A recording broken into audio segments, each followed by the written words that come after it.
Okay, hey, what's up, everybody? Welcome back to Kanode Knows. I meant to say nerds. What's up, nerds? Welcome back to Kanode Knows. This week on the show, we have Nate Richter. Nate Richter is a quadruple OG, and we have a history.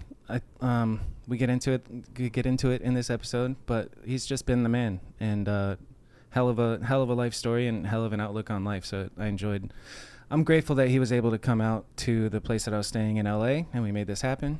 And towards the end, you get to see Jamil because we're at his beach house. But so shout out Jamil for letting me get this shit done while I was out there. And it's Nate's an incredible human being with an almost contagious positive outlook and knowing that you can do it. He was real early on the vlog shit, and I was a hater. And we talk about this in there too. In other news, it's my birthday on Tuesday. Happy birthday to me. I'm 34 years old. So leave me a nice comment. Whatever. My birthday present can be a subscription from you to the YouTube channel. How about that? And then the other piece is the thing that I promised where I would watch your guys' submissions. I actually did it with Nate. So towards the end, we watched Comet Donkey's new video, and it's new. It hasn't dropped to the internet yet, so it's legit good. Thanks for submitting that, Michael. Shout out to the members. Appreciate you guys. My member berries. I told you to like and subscribe. It's Nate Richter. Spoiler alert: he's no longer riding BMX, but more power to him. I think I even said it in there. It's just like, dude, yeah, move on, do something else. That's great. Nate, thanks for coming on, and thank you guys for watching and listening. And I hope you enjoy this episode with Nate Richter. Here we go.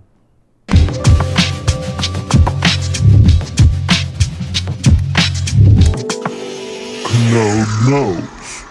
All right, you ready? Yeah, dude. Cool. Let's get it. Hi, Nate Richter. Ladies and gentlemen, all humans of all ages and everybody, I want to say that this podcast is sponsored by the one and only Cafiend.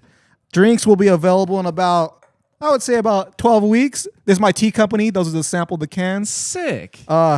This is a project I've been working on dearly for a very long time. So What the fuck? This is awesome. I thought you were just joking around. You're no, actually plugging some I don't shit. fuck like around, it. bro. Yeah. So it's don't read the ingredients, but it's 50 milligrams of caffeine. It helps digestive support, and it's an anxiety killer. And that one is anxiety killer. And which one is this one? Anxiety killer with which one did I put on this one? I got so many. Memory boost. So this helps your memory.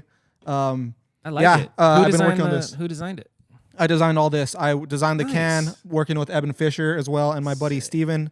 This is a process that I've been dearly anxious to get out. How long have you been? I've been working on. I've had the idea for about 5 years. Yeah. But this is something I've definitely, literally, have been thinking about and obsessing about, because the whole idea, I don't want to give too much because it's still not out yet, and it will be out. So if people want to go check it out, our Instagram is Drink Cafiend, and we haven't posted anything yet. But and drinkcaffeine.com, you could go subscribe to the mailing list and everything. So I've just struggled with so much stuff because I'm 9 years sober or 10 years sober right now. Yeah. So Congrats. yeah, and this is no way that I'm gonna be marketing this drink as a non-alcoholic, but a lot of drinks our competitors do have somewhat the ingredients, but this drink is way better because we have no added sugar in any of them, and it's only 15 calories on one of them, and we also have 20 calories, and this one has 3 grams of sugar, no added sugar at all, and it's tea. We got watermelon black tea, and we got pineapple black tea. What makes it unique? What makes it yours? I can't tell you that right now because it's not out yet, and I don't want to but you can read the ingredients. Yeah. Oh, well, one, it's not seltzer, so I'll tell you that one. It's not a seltzer drink. Yeah. And it has 50 milligrams of caffeine, which a lot of drinks Is that like strong this. for a tea? No, not It's at all. less. You're saying It's perfectly, because what I want people to do is I want people to drink I want people to drink these all through the day. I don't want to have. I don't want a one-hitter quitter. OD on a couple of them and just. Yeah, I don't want a one-hitter quitter. I want to Right. enjoy it. And bro, I've done testing. I've worked with FDA-approved organic places, and this is all Nice. And I started because I made it by scratch. So I drank a couple drinks in the same type of realm of what the category of it, and I just obsess about things, and I just figured out how to make it way like in my mind and what I could do better. Yeah. And I gave my wife samples of it, and she's like, "Holy shit!" Because I went to the herb store because I wanted to figure out how to do it way better and more healthier. Yeah. So I went to the herb store and making it from scratch. But the problem about that is that it's not sustainable. You can only keep it for like 2 days. Yeah. So I want to still make it the best for you in the best organic way with the ingredients I used. You have to sacrifice it in order to make it Yeah. shelf life last longer and all that. It's a year. It's a year sustainable too. So it's shelf life and everything like that. And yeah, I'm you kind of have just to ride the line of like creating a consumer product that's good for money, but also creating the thing that you originally wanted to. And there's like a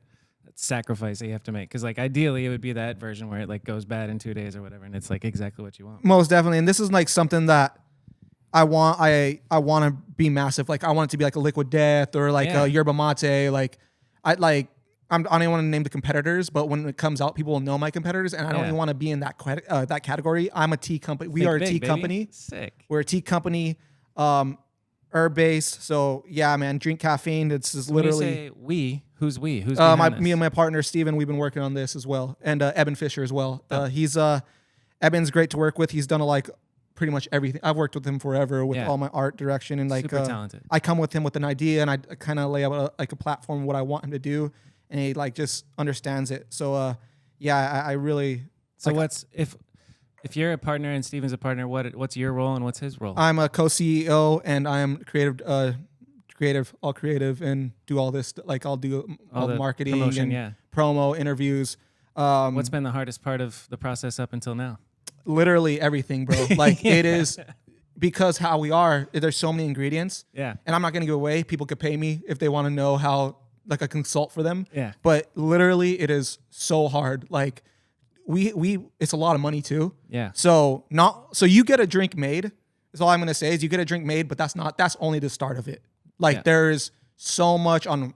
It's endless, bro. Like to make this drink could be 100 million ways to make it. Yeah. And you can't make this drink. Even you see these ingredients, and you guys get the same as ingredients, it won't taste the same. Yeah. Because I I did so many taste videos on it. Yeah. Like we did taste after taste testing, and I want it to taste exactly how I made it. So this is what I really, really obsess about. And I don't want to put a shitty fucking product out there. And this is way better than That's a lot dope, of lot of places I've had or a lot of drinks I've had. And I hope everyone loves it. And obviously there's going to be a lot of people that don't like it, but I did a lot of taste testing with about 30, 40 people, and we didn't want to put it out till everybody gave it a 9 and higher. Nice. 0 to 10. Did you have to do multiple rounds of taste tests then? Yes, most definitely. You did a taste test and people were like 8. Yeah, I didn't even have them enough. tell me. Yeah. It's because they'll lie to you. Yeah. So I had them write it on paper and do their testing, and I didn't look at it. I just tell them put it in the pile. So I didn't know who was giving me their honest opinion. So I just said, be brutally honest, please. This is a big thing. Put it in that pile of paper so I don't know what it is, and say what you like, what you don't like, and what's the difference. And what's crazy about that is when we're tasting it, taste testing it, and we're an open bottle. So through the whole day, I was going to places. So through the whole day, it was getting flat. So that like Chris Morty, I gave him the end of the day sample, and he fucking liked it a lot, and his girl. So I know how good it's gonna be, because he's like, they're kind of iffy about it, because I was like, it's really flat because it's open for 20 hours. Right. So I know how much better it is, like when people are gonna taste it fresh. But this is what I'm like loving, man. Like yeah, bro. I just love this. What's led up? I mean, you're kind of just plugging it right now out of nowhere. So it's like this is the thing you're obsessed with right now. This is the next thing. Like what? This is everything, man. This is literally, I have so many ideas, and I just kind of love like what brands like Liquid Death are doing. I just love brands like Mischief. Like I have this whole idea. I'm like, I don't know, man. I just have so many ideas. Like my brain just goes and goes, and I just want to see this thing be everywhere. Like I know it's going to be everywhere, and I just can't wait for everyone to try it. I would literally wish I had a sample to bring you. Yeah. But yeah, we're going to be like going to all, I definitely want to be like all around California, like just like literally just supply California first. And then also you could order online from us. So yeah, like it's crazy because I just been doing like a little hobby, like doing like food TikTok. So that's what I've been doing as like a creative thing. So how's that going? it's kind of failing now because I haven't been able to post in like 3 weeks. Why? So I've been just hustling and working, bro. Oh, So okay, it's like that's really bad, but it's like it gets really expensive too. Like yeah, food, man, yeah, travel and everything. Yeah. and what's crazy about this, man, is like people in this category have hit me up to do paid brand ships, and like a lot of big corporations have hit me up to pay me good money to do ads and stuff. Yeah. And I'm saying no to everybody because this is what I believe in, and it is our product. And like a lot of brands that hit me up for the TikTok stuff is like brands I just don't even believe in. Like just don't need the money like in that type of way. Like if I'm gonna sell out, it's gonna be for a product to actually back and like exactly. It would suck to sell something that you don't really like. And if I'm gonna sell out for a product they don't like, they're gonna have to pay me a lot of money. That's like life changing money. Yeah. So that's different, man. Like, but yeah, man, I'm super stoked on. It's exciting. 5 years in the making, huh? I would say the name has been around for about 12 years. I've had, and then I started. So here's a backstory of it. On TikTok, so the TikTok thing. Mm-hmm. So I noticed that all my followers on TikTok are all like food people that were into food. So I did this drop of like coffee beans, because Cafiend was like it wanted to be like a coffee shop portable thing. I had this whole idea of it, but then I was like, it's such a so I did the coffee drop, sold out quick, sold the beans. I was like, it was like a BMX thing. I thought of it. I'm like, how do I get this? I want to make this product so everybody can get it. And handheld coffee is fucking everywhere. Starbucks has that. Emma Chamberlain has her coffee. There are just so many people that have that covered. So I like step back and I was like, what is this the coffee thing going to be? So it's crazy how things work. And then my wife introduced me to these drinks, and I'm like obsessed about it's all how it made me feel. Which drinks? I'm not going to say the name, okay, but she introduced me to it, and I got obsessed with it. I started drinking them, and I'm like, whoa. But then I hated how the way it made my stomach feel, because I have really bad stomach issues from drinking and partying. So I was like, how can I make this better? So that's why I went to the holistic store and I ended up making my own drink. And I let people try it and they loved it. And I was like, okay, how do I expand this bigger? And it's good on your stomach. So yeah, and it helps it. So we have an ingredient in here that helps with your acid reflux, helps with your stomach. Yeah. So yeah, bro. A genuinely healthy drink that's low calorie and a little bit of caffeine. That's dope. And it's literally tastes really great. Fuck yeah. So it's all fresh ingredients. Fuck, I want to taste it now. I know. I want to taste Kindly Geeked. That's awesome. Yeah. This is what's cool about this too, is that this is Cafiend Kindly Geeked.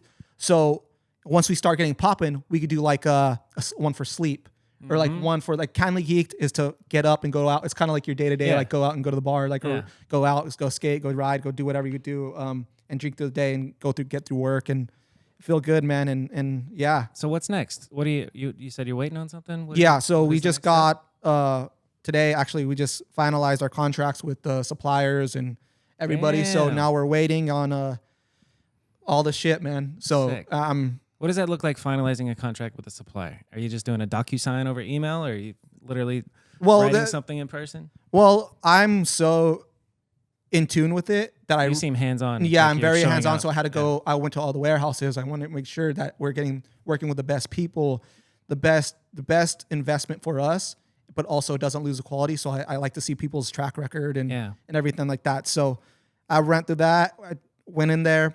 And then we negotiated our contracts. I'm just being short with it because this is consulting, so yeah,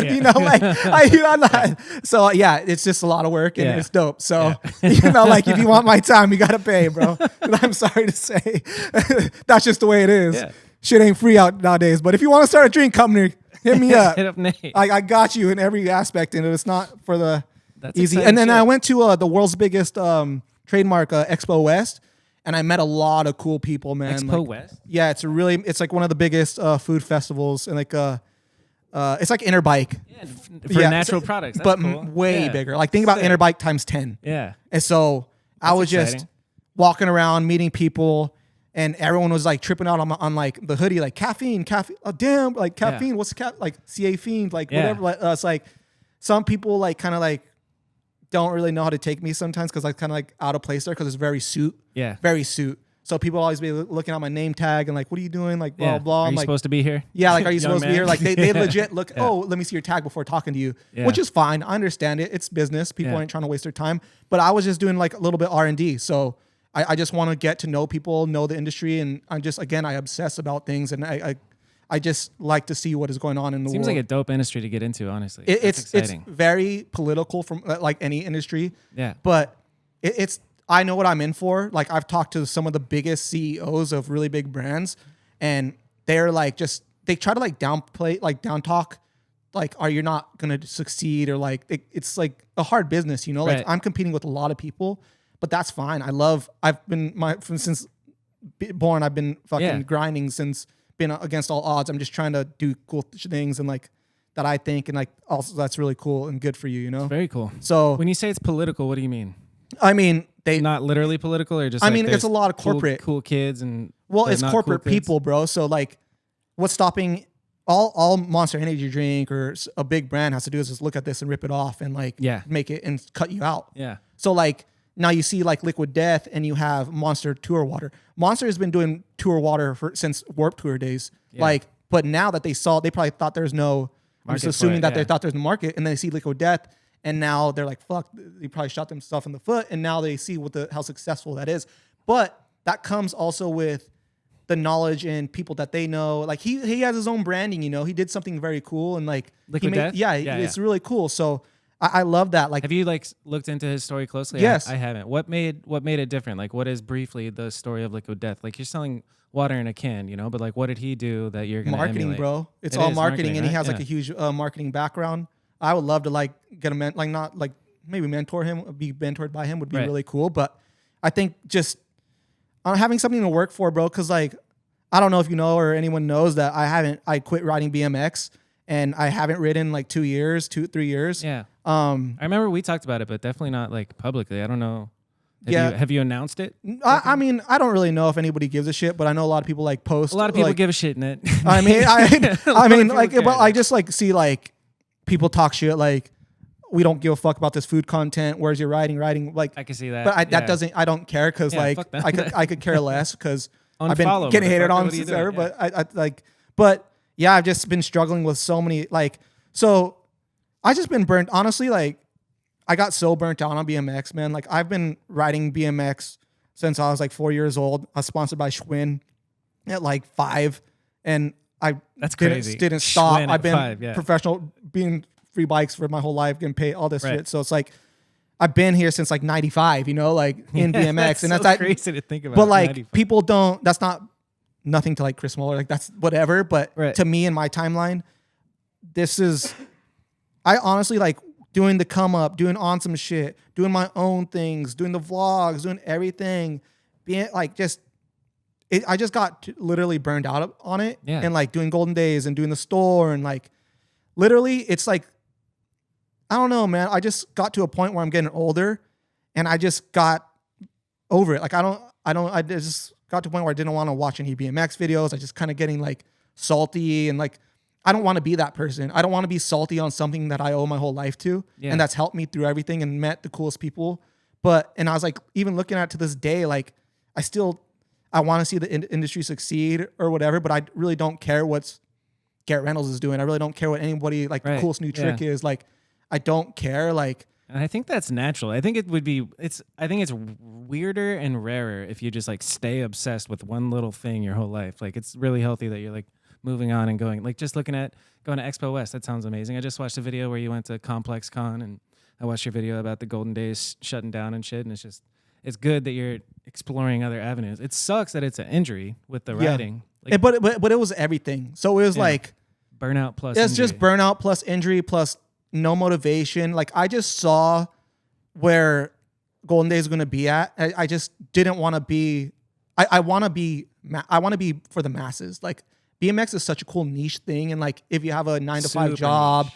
And you're doing cool stuff creatively and all this stuff, like that's cool. But I'm thinking big picture. Like I really hope like on some shit, Peep Game or those core BMX brands can become something like Supreme. Yeah, I do it, but for me personally, that's what my whole idea wanted to be. Yeah, but I just saw it, and I still obsess about like clothing and fashion and stuff. But it's just I still like to make my own clothes and stuff like that for me to wear. And like I don't know, we did really good. Like Golden Days clothes, we sold a lot of it. We like it wasn't not bad, but like kind of wish I would have started.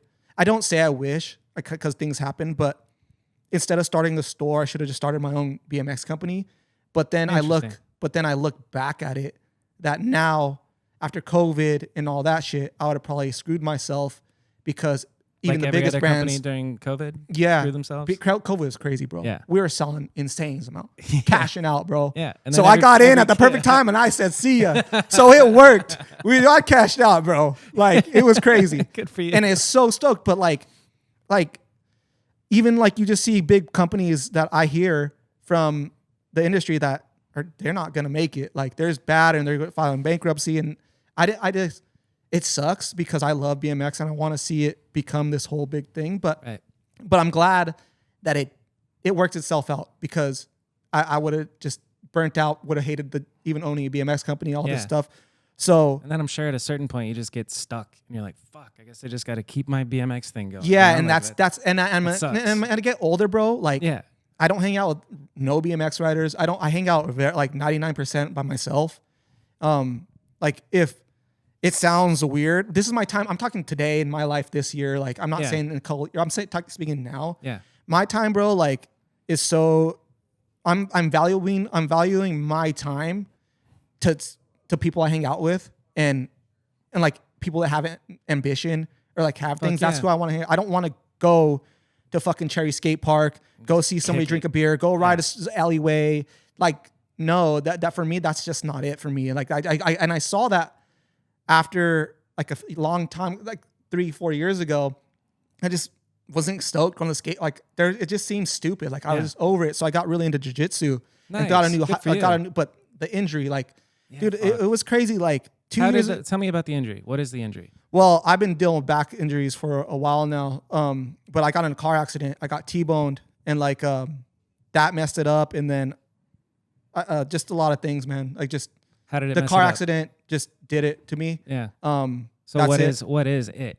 What's the injury? Spine? I have 12 herniated disc. So I have in my neck, 3 on my upper and 3 on my lower. So I went to Dr. G. He's really known like in a Supercross, all that shit. And we just kept on working it, just trying to see what's going on, bro. Yeah. And I went to go get it. I couldn't do it, bro. I couldn't get out of bed for like 3 months. Woof. Yeah, it was bad. It got really, really bad. Like that's why I wear these because I can't tie my shoes some days. Word. So I would just slip. My back would slip. And there's no way. And got an MRI. I mean, it's one of those things like you never know. You could wake up one day and you're just in pain. The next day you're fine. The next day. And I have videos, bro, of me just being crooked completely. Yeah. So I couldn't. Yeah. I'd get stuck on the toilet taking a shit. Damn, dude, and it's excruciating pain. Like I'd be walking and I would just drop to my knees because I'd have spasms. It's like on Friday, like I slipped my disc, but it literally put me in a depressed state of mind. For sure. Because I went from riding, jiu-jitsu, exercising, like working on bike, like things that make you literally happy. Yeah. Dude, and it really got bad, bro. Like literally got really bad for me. And like because I was like, what the fuck am I gonna do? Like, and this not 2 years ago? Yeah, like 2.5 years, 3 years, something like that. I don't timeline, whatever it is, but I just got really depressed and got really not stoked, unmotivated in life. Like I've never been a person like, oh, what I'm gonna do with my life. Like I'm always having something to do, having backup plans. It seems like you always have something. Yeah, because I mean, I'm an entrepreneur, so it's like, but it was just like, I just came to a crossroads of like, where do I go with my life because I can't even walk and it's like degrading, and it just sucks. Like, I like me and my wife went to fucking go try shoes on, and I can't even put my own shoes on. She has to put her shoes on. She has to put my shoes on. I can't even there's so much personal things that I just couldn't do. Yeah. And that you could probably think of that I just everything, bro. I couldn't even sleep. Like I still have really bad trouble in my neck and I still have back pain. Yeah. But it's just the only thing next to is like spend 30 grand on getting stem cells. So that's the next thing. Yeah. Well, once you get Cafiend going, you can get some stem cells, baby. Well, yeah, that's what I'm working on. And yeah, man, it's just, you really take life.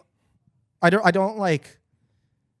step back because it could always be worse, bro. So when you think shit's like going really bad, it could always be worse. I could be paralyzed completely, like I'm blessed enough that I could actually walk out the door and move my arms, all that. So I got to take that because, dude, I literally got to a point where I like wanted to kill myself type shit because you go from this high, like I said, to not being able to walk, not able to take a shit, not even go like tie your shoes. So you feel very, very like degrading and you don't feel like you're a good husband or boyfriend, whatever, because you can't even. What is this quality of life? Exactly, because your girl wants to go on dates or they want to go do stuff. Dude, we went to concerts, bro, and I would legit sit down and I would get stuck, and it would. I felt embarrassed. Yeah, because like I'm 32. How old am I? 33.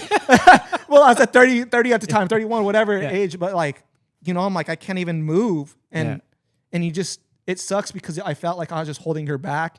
And holding their like you know how long have you been with your wife? 3 years, I believe. 3 years of marriage? No, we're coming up on a year of marriage. Nice, dude. But, congrats. That's sick. Yeah. So then the other question is all this bad shit where like not being able to get up off the floor after a concert. That's after the car accident. Dude, it's still going on to this day. But before the car accident, it was just back problems in general. Like your back was just always fucked from BMX. It wasn't fucked, but you'd be sore, you know. But after that accident, dude, it really, because it was a T-bone and like, dude, it sucked. But it's just shit luck. But I like your attitude. But it's not shit luck though. I think you were about to say like, you know, woe is me type shit, and then you're like, you got to count your blessings because I like that. Even though it is bad, it could get worse. Well, people play the pity party, bro, and I'm just like, you're not a victim. Well, that's the thing. I think. But you're quite literally a victim of a car crash. But yeah, but I think that's the problem with people is like, and even me, I'm guilty too, is that people play the victim of like me. And I see it with a lot of people trying to get sober. Like, I understand that I fully back people trying to get sober. I love it. But when people are like, it sounds like I'm not even trying to like come weird because I just don't want to make anyone like think that it's different. Like, it's hard to explain, but it's just, if you don't put the effort in, if you want to be sober, but you're surrounding yourself with people that are drinking, you're surrounding yourself going to the bar and doing all this stuff, and then you drink and slip and then you play the pity party, then I don't feel sorry for you. Yeah. But if you really want to put in the work and succeed in being in anything, that's not even just being sober. It's just like you gotta surround yourself with positive shit and people that are doing better than you and want better for you and not haters and like this. Just you need to surround yourself with success. And that's the problem with the BMX industry and just action sports or just a lot of industries that it's a lot of addicts, but some people can handle it way better than others. And shout out to them. But for me personally, I don't want to hang out with a bunch of addicts because it's not good for my mental health. And it's just not good for me to be around that because I know I'm an addict, bro. I'm an addictive person. I know what I want to be around. Yeah. So like, I just want to be around positive shit because I've grown up like around a lot of negative shit. Yeah. Like my life is fucking since a little kid has been a lot of negative shit, and I'm not gonna go down that life. But that's why like people talking shit, like you clowned on me on vlogging, and everyone clowned on me on vlogging, dude. It didn't mean jack shit to me, bro, because I've been told shit in my life that's 10 times worse by people that mean a million times more than all you fools. So it's like, that's why I've always been a grinder because I've always had to fend for myself.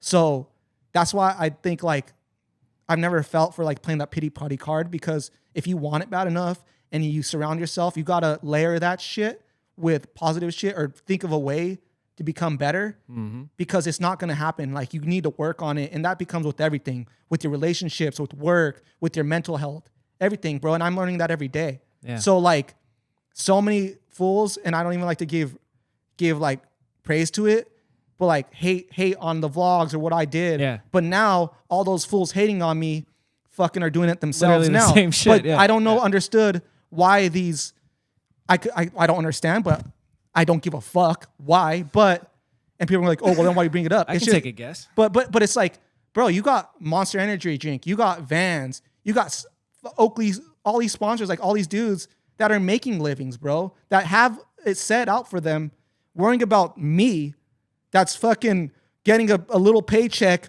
riding a bike, working at OSS, like doing come up vlog shit, like doing everything you can. Yeah, I like, bro, why would you even? That's like legit, like it's Kanye West worrying about fucking some artist that's at like the fucking the show tonight, like or like the venue, like it makes no sense. So and it's just like so much hate I've gotten around, and I could get less, but like so many people stole my recipe for videos. Like when I did the come up, all like the X Games like highlights, all like just contest, no music, just raw footage, and then you do cut it up another video to vlog it. People stole that recipe of mine, and that's all good. But then I'm like, wait, who did I steal that from?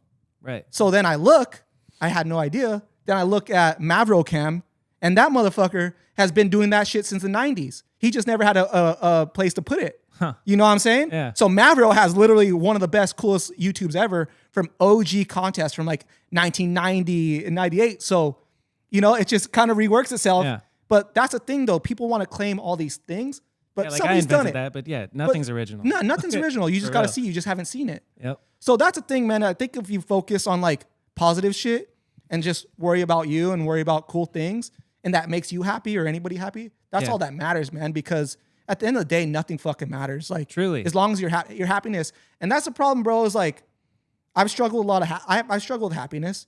Like, I might come off a certain way, but I just don't like to deal with bullshit, and I've always been that way. Like, that's why the people that are in my circle and that I like to have around me understand like me, understand my humor.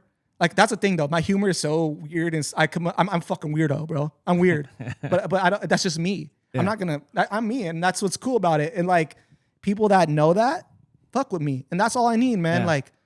Like. I remember hating you, dude. I forget when it was, but I like clowned on your vlogs. But what was exactly? Yeah, so I'll explain. I think it comes from immaturity. I think I didn't have any perspective on like life, or putting effort into stuff, and didn't realize like I just kind of was in a salty, hate everything that's different type of thing. I don't know exactly what it was, but like, how was your mental health? Do you remember? How back was then? it back then? Yeah. Depressed as fuck. No good. Were you drinking? Were you of on? course. Yeah, see? Yeah. And that's the thing. That's no good, I don't even externalizing your hate. It's not good. It's projecting. And I totally understand projecting. it. And I appreciate it. And I understand it. Mm-hmm. Like there's so much things that I want to say, but I'm not going to say because it doesn't bring anything to it. And learning, being a business owner, learning business, all these things, it doesn't serve any purpose, bro. Just being self-aware of like what, before you say something, thinking about the effect of what that thing you're going to say has. Like, that's something that I didn't do when I was talking shit on your vlogs or whatever. Like, there's nothing good that comes from it. And so now my attitude with the internet is like, unless it's like positive, I'm not saying shit. Like, I think sometimes I'm like, oh, that's fucking whack, but I'm not going to say that. Like, because the effect, like, it does nothing for me to say that's whack, but it might ruin somebody's day. Like, you know what I mean? Yeah, most definitely. And it's like, and Fu, dude, from Epic, like, I love having conversation with him because he checks me. Because he makes me, because me and him are so different that he makes me understand what I'm talking about in a whole different direction and makes me think. And that's what I like. And he'll tell you what's up. He won't bullshit. Yeah, no fucking Shut the censors from idiot. food. And I'm like, and I'll be like, he could call me an idiot. Yeah. Like, he has the right to call me these names. Some random fool, no. Because I respect him. I understand him. I've seen what he's built. Yep. And not only that, he comes from true feelings and true love because he does want to see his friends succeed, and he does it.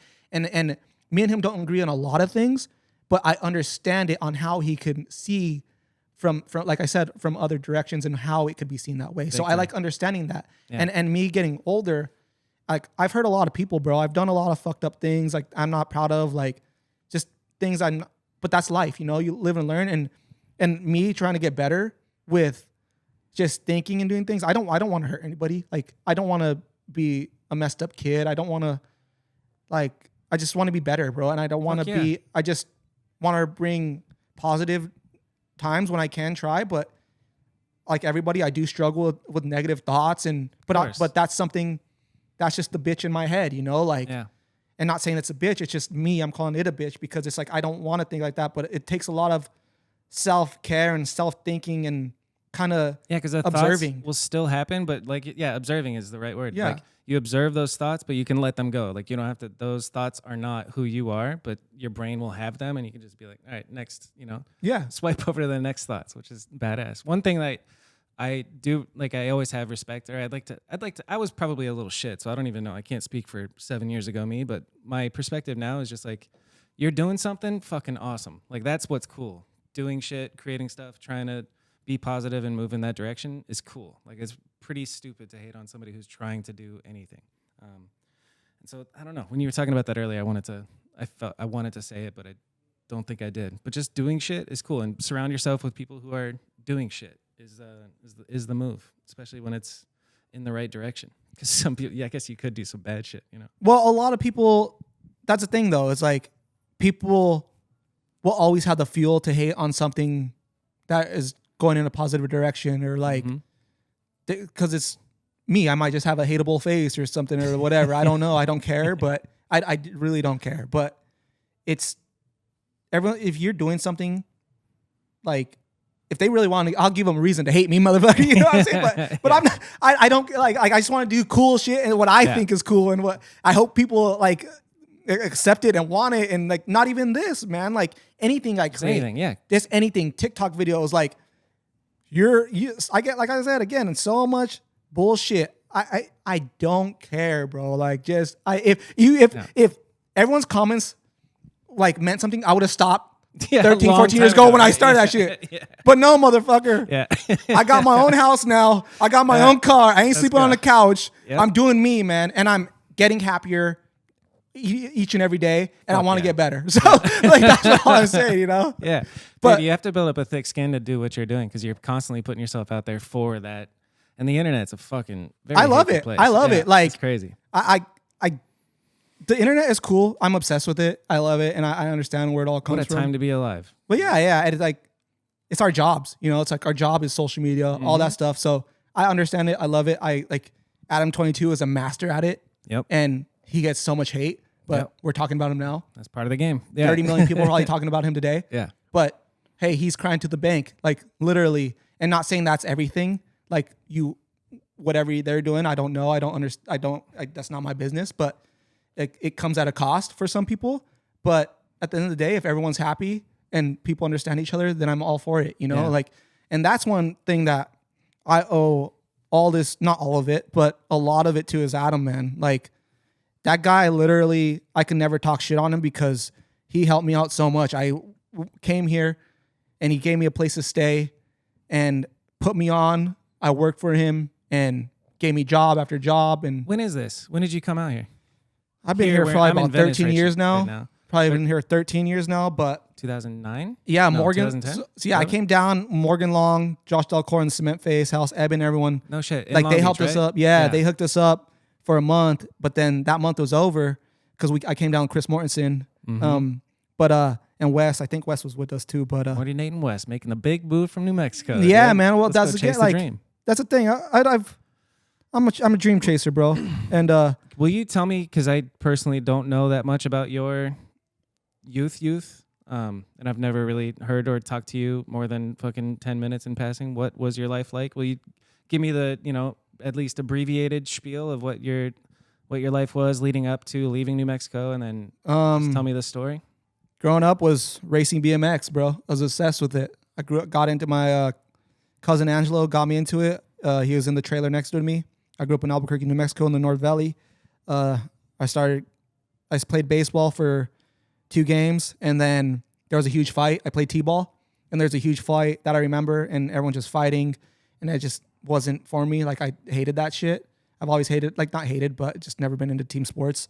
It's a big old thing.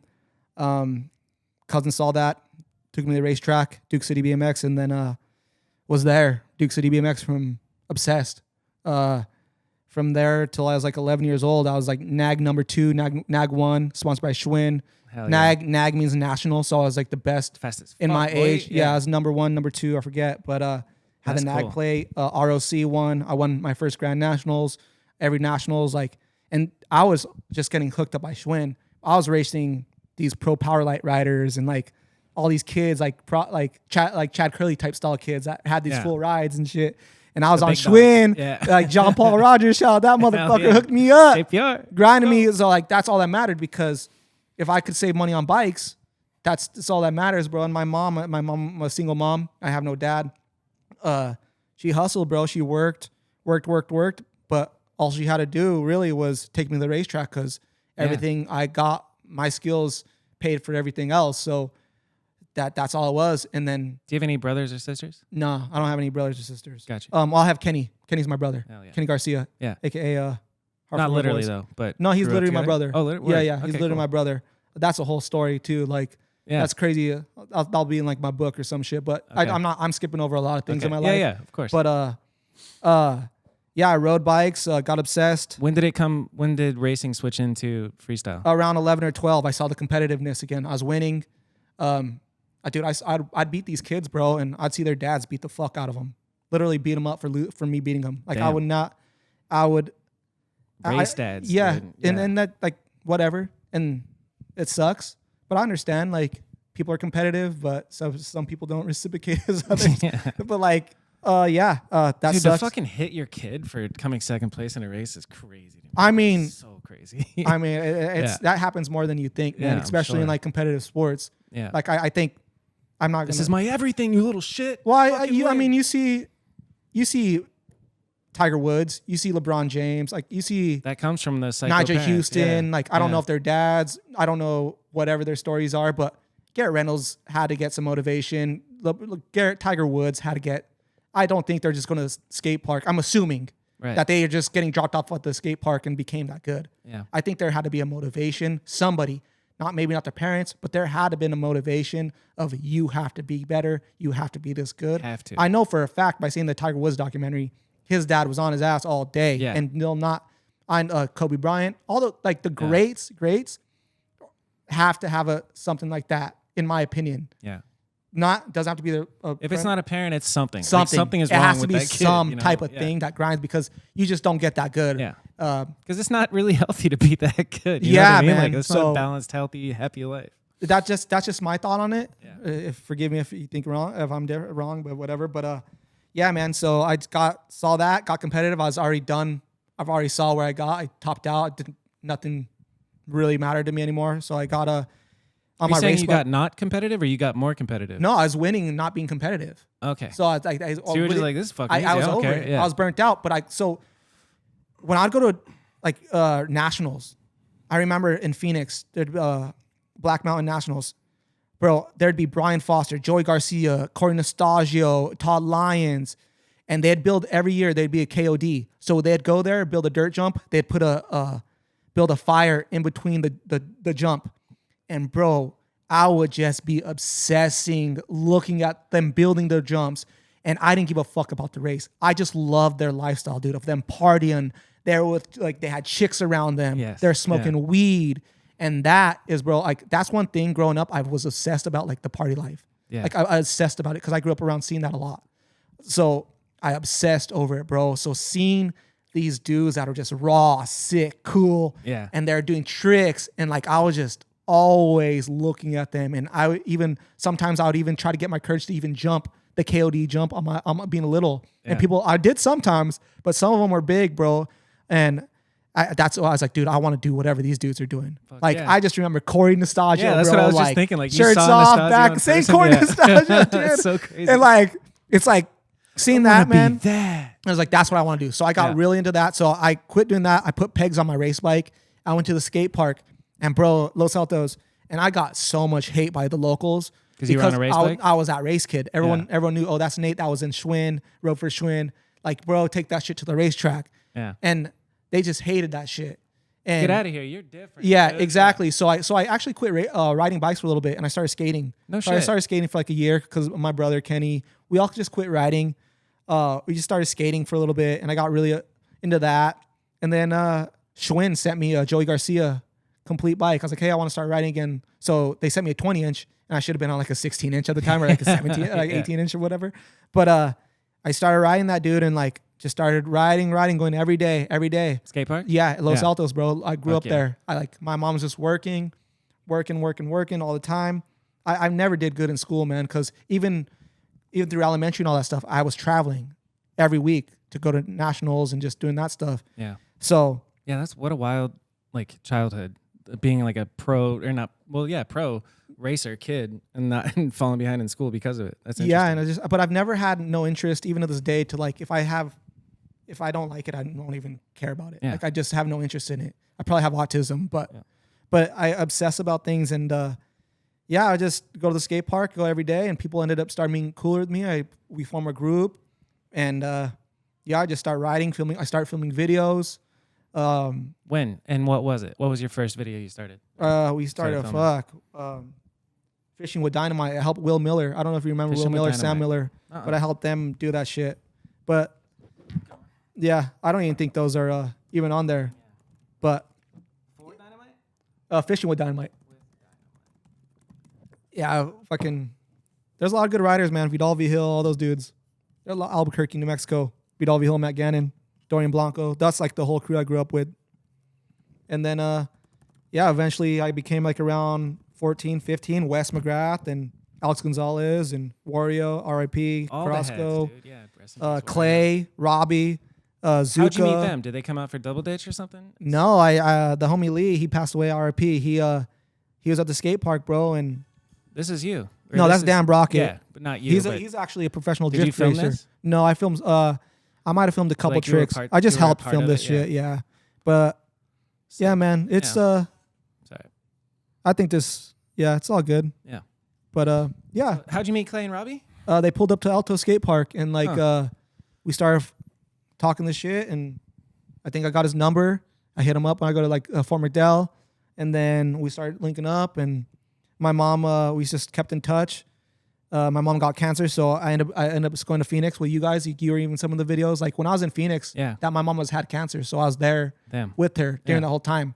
So that was a really dark period of my life. When I lived out there, I was just bendering all day. Yeah. Every day I'd be calling Clay, Robbie every day, like, hey, motherfucker, what you guys doing? Like, motherfucker, I'm at work. It's fucking 12 o'clock. Yeah. I'm already bottle deep. Like, and then I just got really depressed then. And how old are you at this point? Probably 17 or 16 or something like that. 18, not 18. But during that time, I went on an FBM road trip. So I got sponsored by FBM. I got kicked off FBM. So how'd you get sponsored and then how'd you get kicked off? Bro, I got kicked off for partying from FBM. That tells you how, baby. Which is a wild amount of partying if you're kicked off FBM. Those motherfuckers hated me. But I understand why. Like, I went there and just partied, you know? Yeah. So I partied and there's... Tell me a story. What do you remember? I don't, dude. I literally swear to you, I probably blacked out 95% of that trip. I legit was like... I legit was, I think I was probably trying to drink myself to death, honestly. Yeah. And like, I think I got one clip and like, I don't know. I've always been like a broke rich person.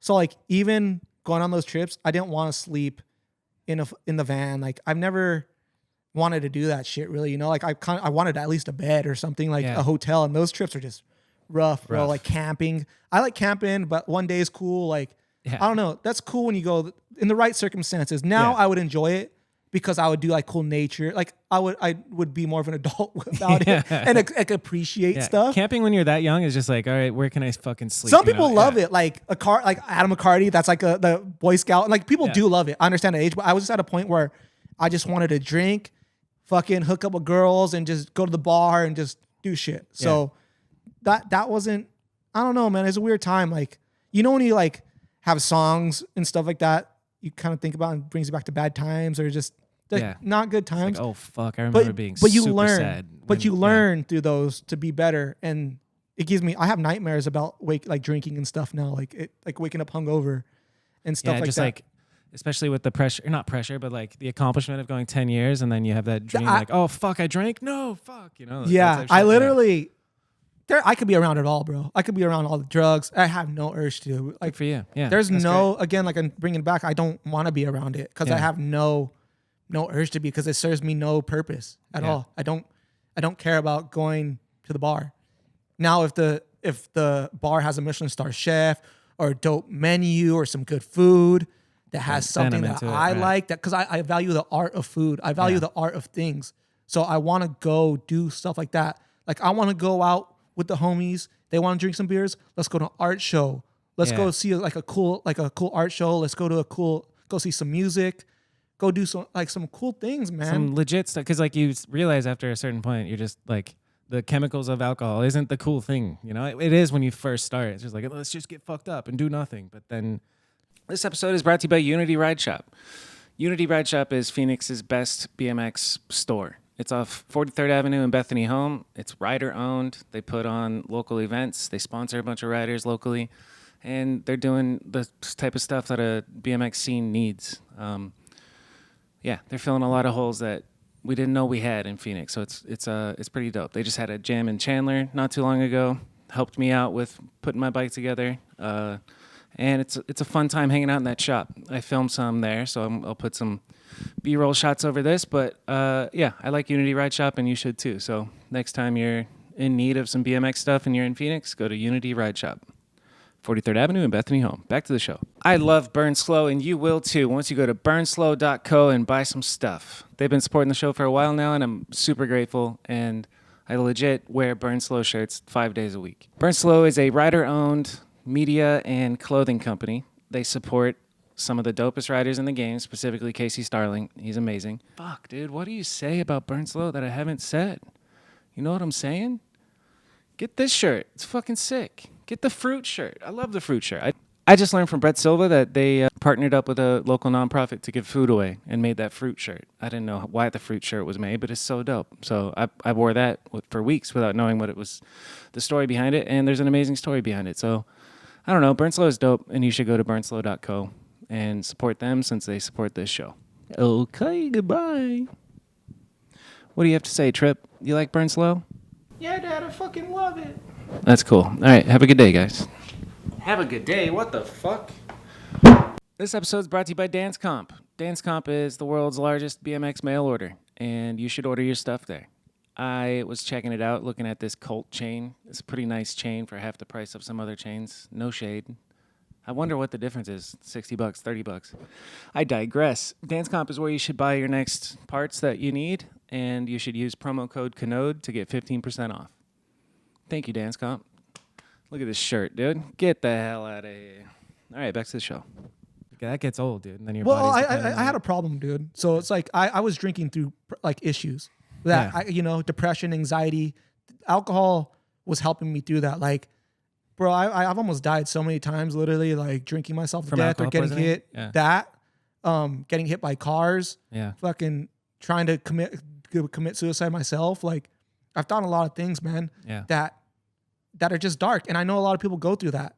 But again, like drinking alcohol or doing drugs just comes from like a anxiety or not feeling good enough, or just not for some people. Some people, just not being okay with your and that's state. what it is, and that's where I'm coming to plans. Is like I've never been okay because I have trauma since I was little, and that's what I'm going through is going deep dive into my trauma when I was little and what I was told and how I was treated, which I will tell for another day. But are you in therapy right now doing No, that? I went to therapy. Yeah. I wanted to try it because I did want to see. Yeah.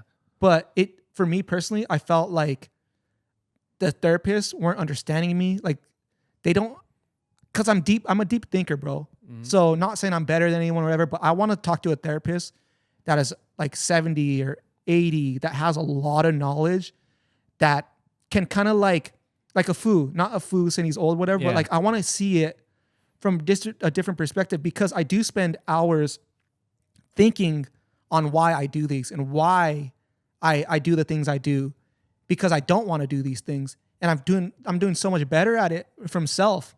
Yeah. But I want to get better. So anything or any help I'm going to take, like listening to people, podcasts, all that stuff. But I feel like I already have the answers, and maybe I could be wrong.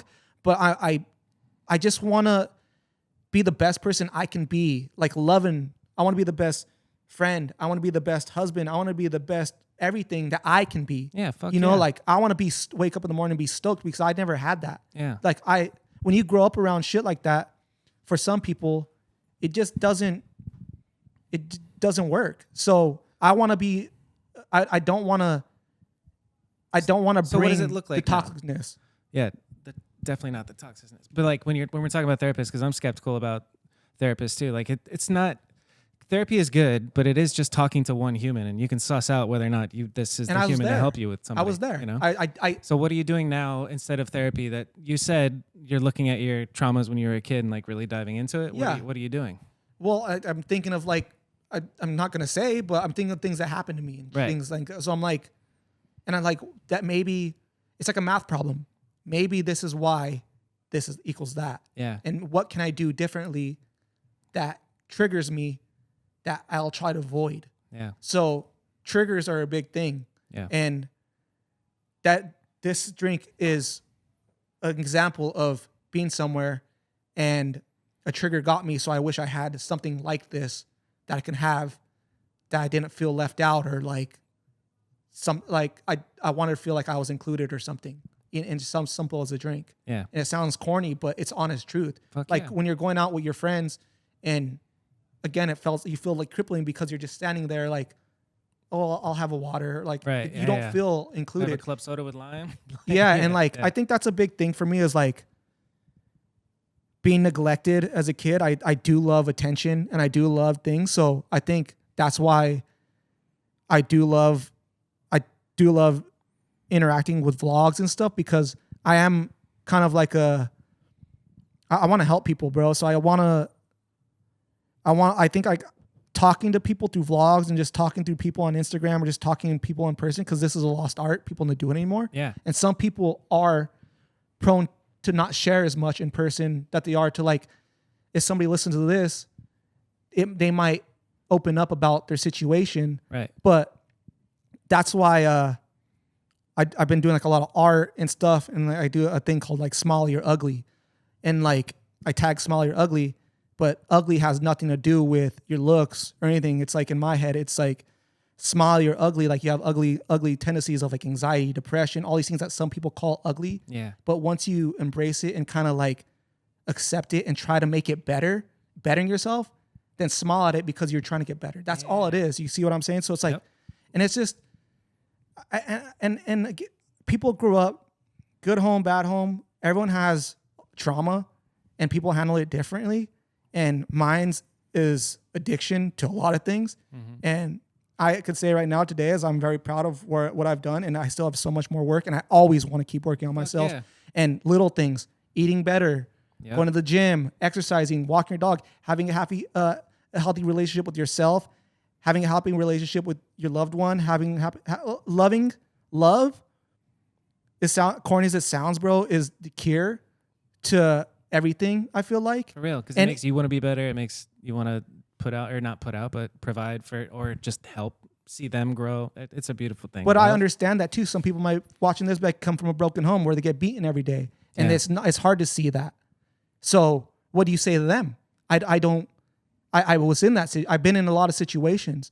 I'm trying to see this is a problem. I'm trying to think in my head because what I'm saying doesn't work for everybody because everyone's situation is different.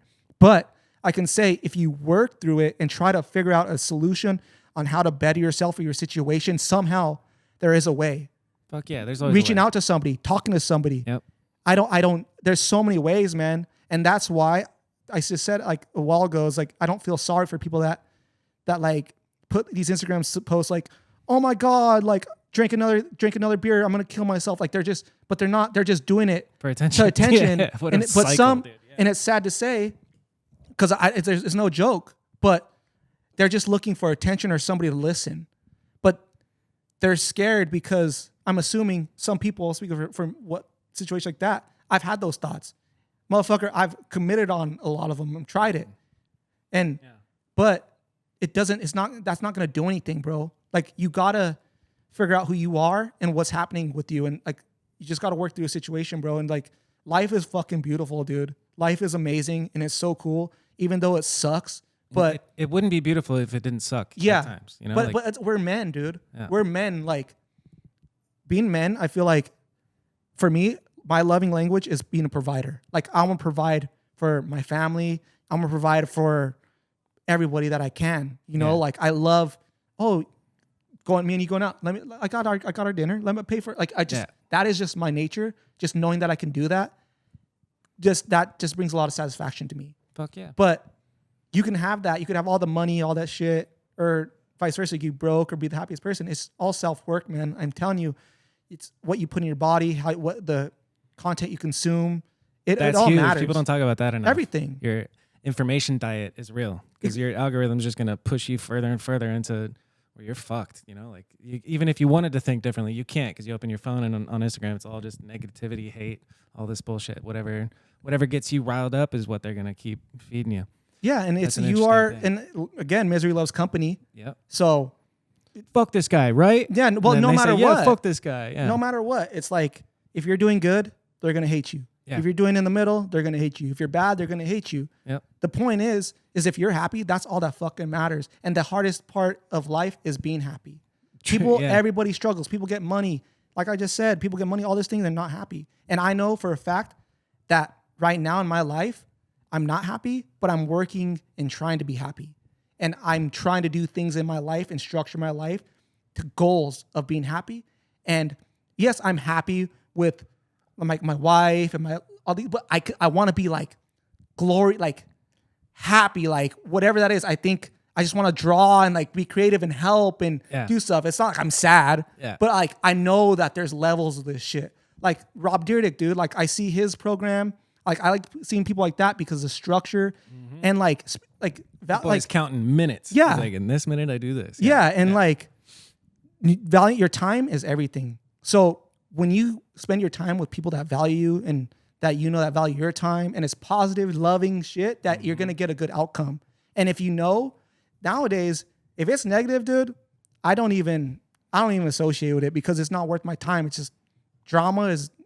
I've done it my whole life. Yeah. It's like these TV shows. I like to watch like some TV shows dramas. Well, I'm Some like, trash bro, TV. but it's like it's a script, you know. But it's like, it's the producer being like, you should throw that water in his face and on this next cut. You know. but how sad is that though? Yeah. Like it's sad feeding that sadness. entertains the masses. Yeah, but hey, more power to them. They're fucking again. They're laughing to the grave with, For real. from everyone watching it. Yeah.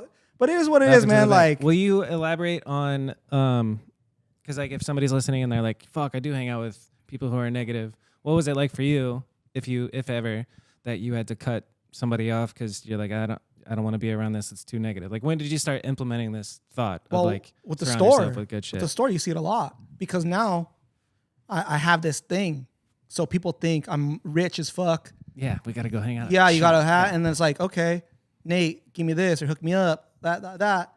But it's like, bro, if I'm your homie, you should want to support. Yeah, like you should want to buy something, and like you doing this, does it gives us trips and does it cool things. And dude, I dropped so much. I've done contests that gave away $3,000 or $2,000. I've done an Instagram giveaway for like $500-$800. Like I've gave a lot of money away, bro. Yeah. More than these massive companies have ever done. Yeah. And it's not a look at me, but I know that money does help a lot of situations, obviously. But again, I thought that was like gonna make BMX cool or the shop cool. Me spending that money didn't bring any business. Like it didn't do anything. People came to the parties. I threw UFC fight nights. People ate the free food. And it's not even a salty thing because I like doing that. Yeah. But it's like you see that people start using it against you for having something when it's not even for me. It was to build something. Obviously, it's a business and I wanted to do something with it to like provide. Yeah. But at the end of the day, doing that stuff really doesn't do anything. So I love real motherfuckers, the real customers, all those people, shout out to them. And even shout out to the people even stopping by. It's like, I'm not even trying to sound salty. It's just business. You hang out with a lot of business people. Yeah. Like you understand is business. And in BMX, you're clowned on it if you're a business person.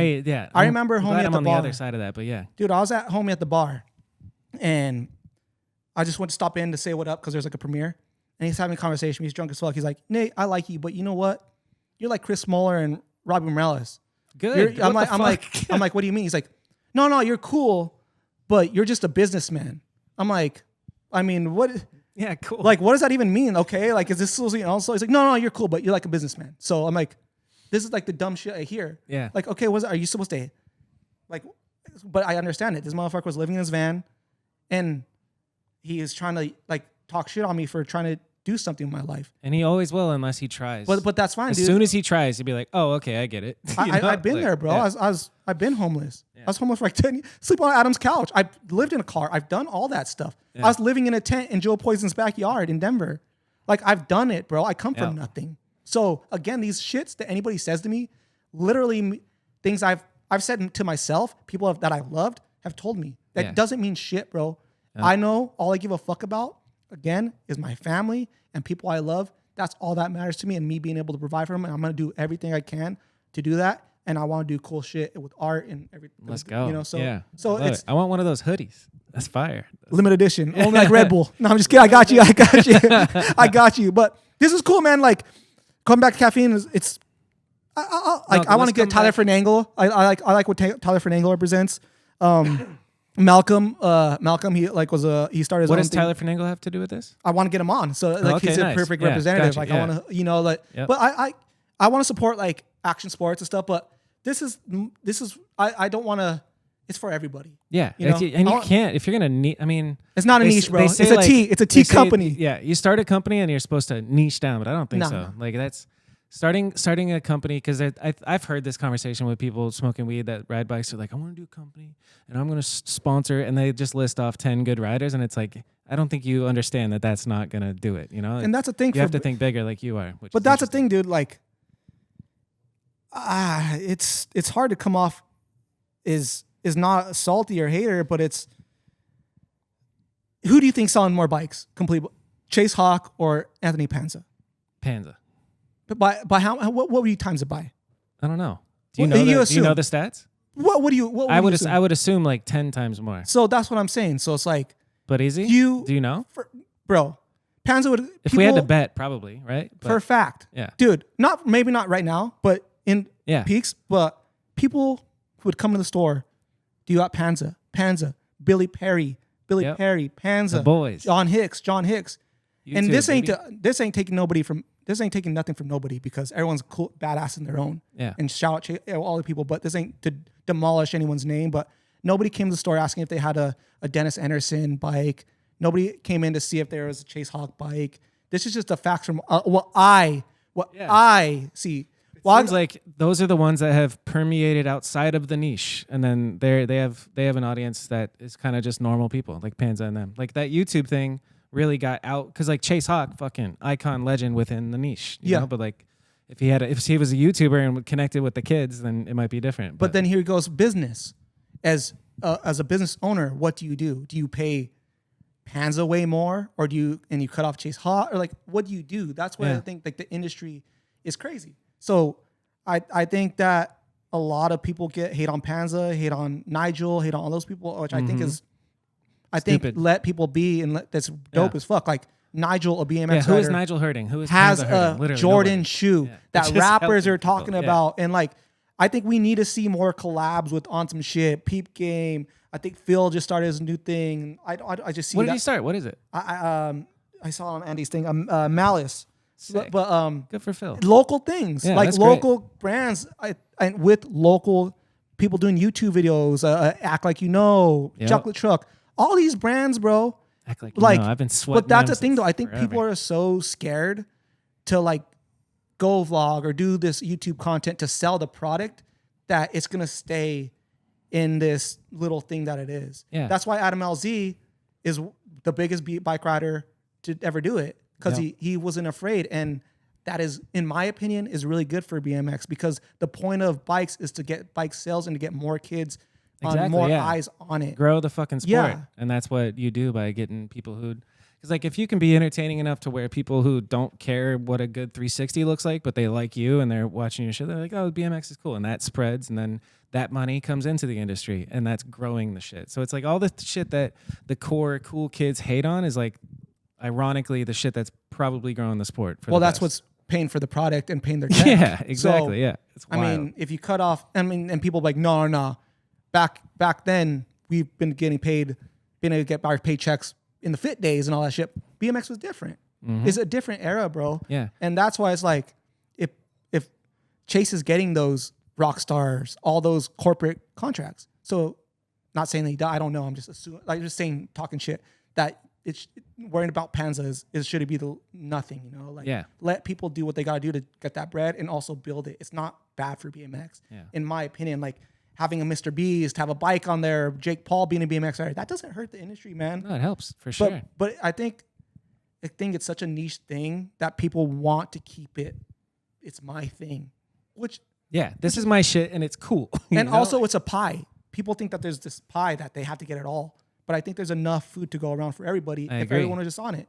And then it's, again, if you're in that position of a boss man and you got this dude hitting on that guy team rider, and you're like, dude, what do I do? Because I got this guy that's been riding for me, and I'm just talking. I'm not saying these are happens, but I'm just thinking out loud. But it's a weird thing, man, and it's hard. It's hard, and people don't understand that are on the outsides. Like, it's running a business. I mean, it's hard. It's hard. I remember being young and naive and thinking like, if you were a pro rider, then you were just like an established adult with like at least 80K. I didn't have any frame of reference of like how much money somebody would be making, but like a car, a house, and all that shit.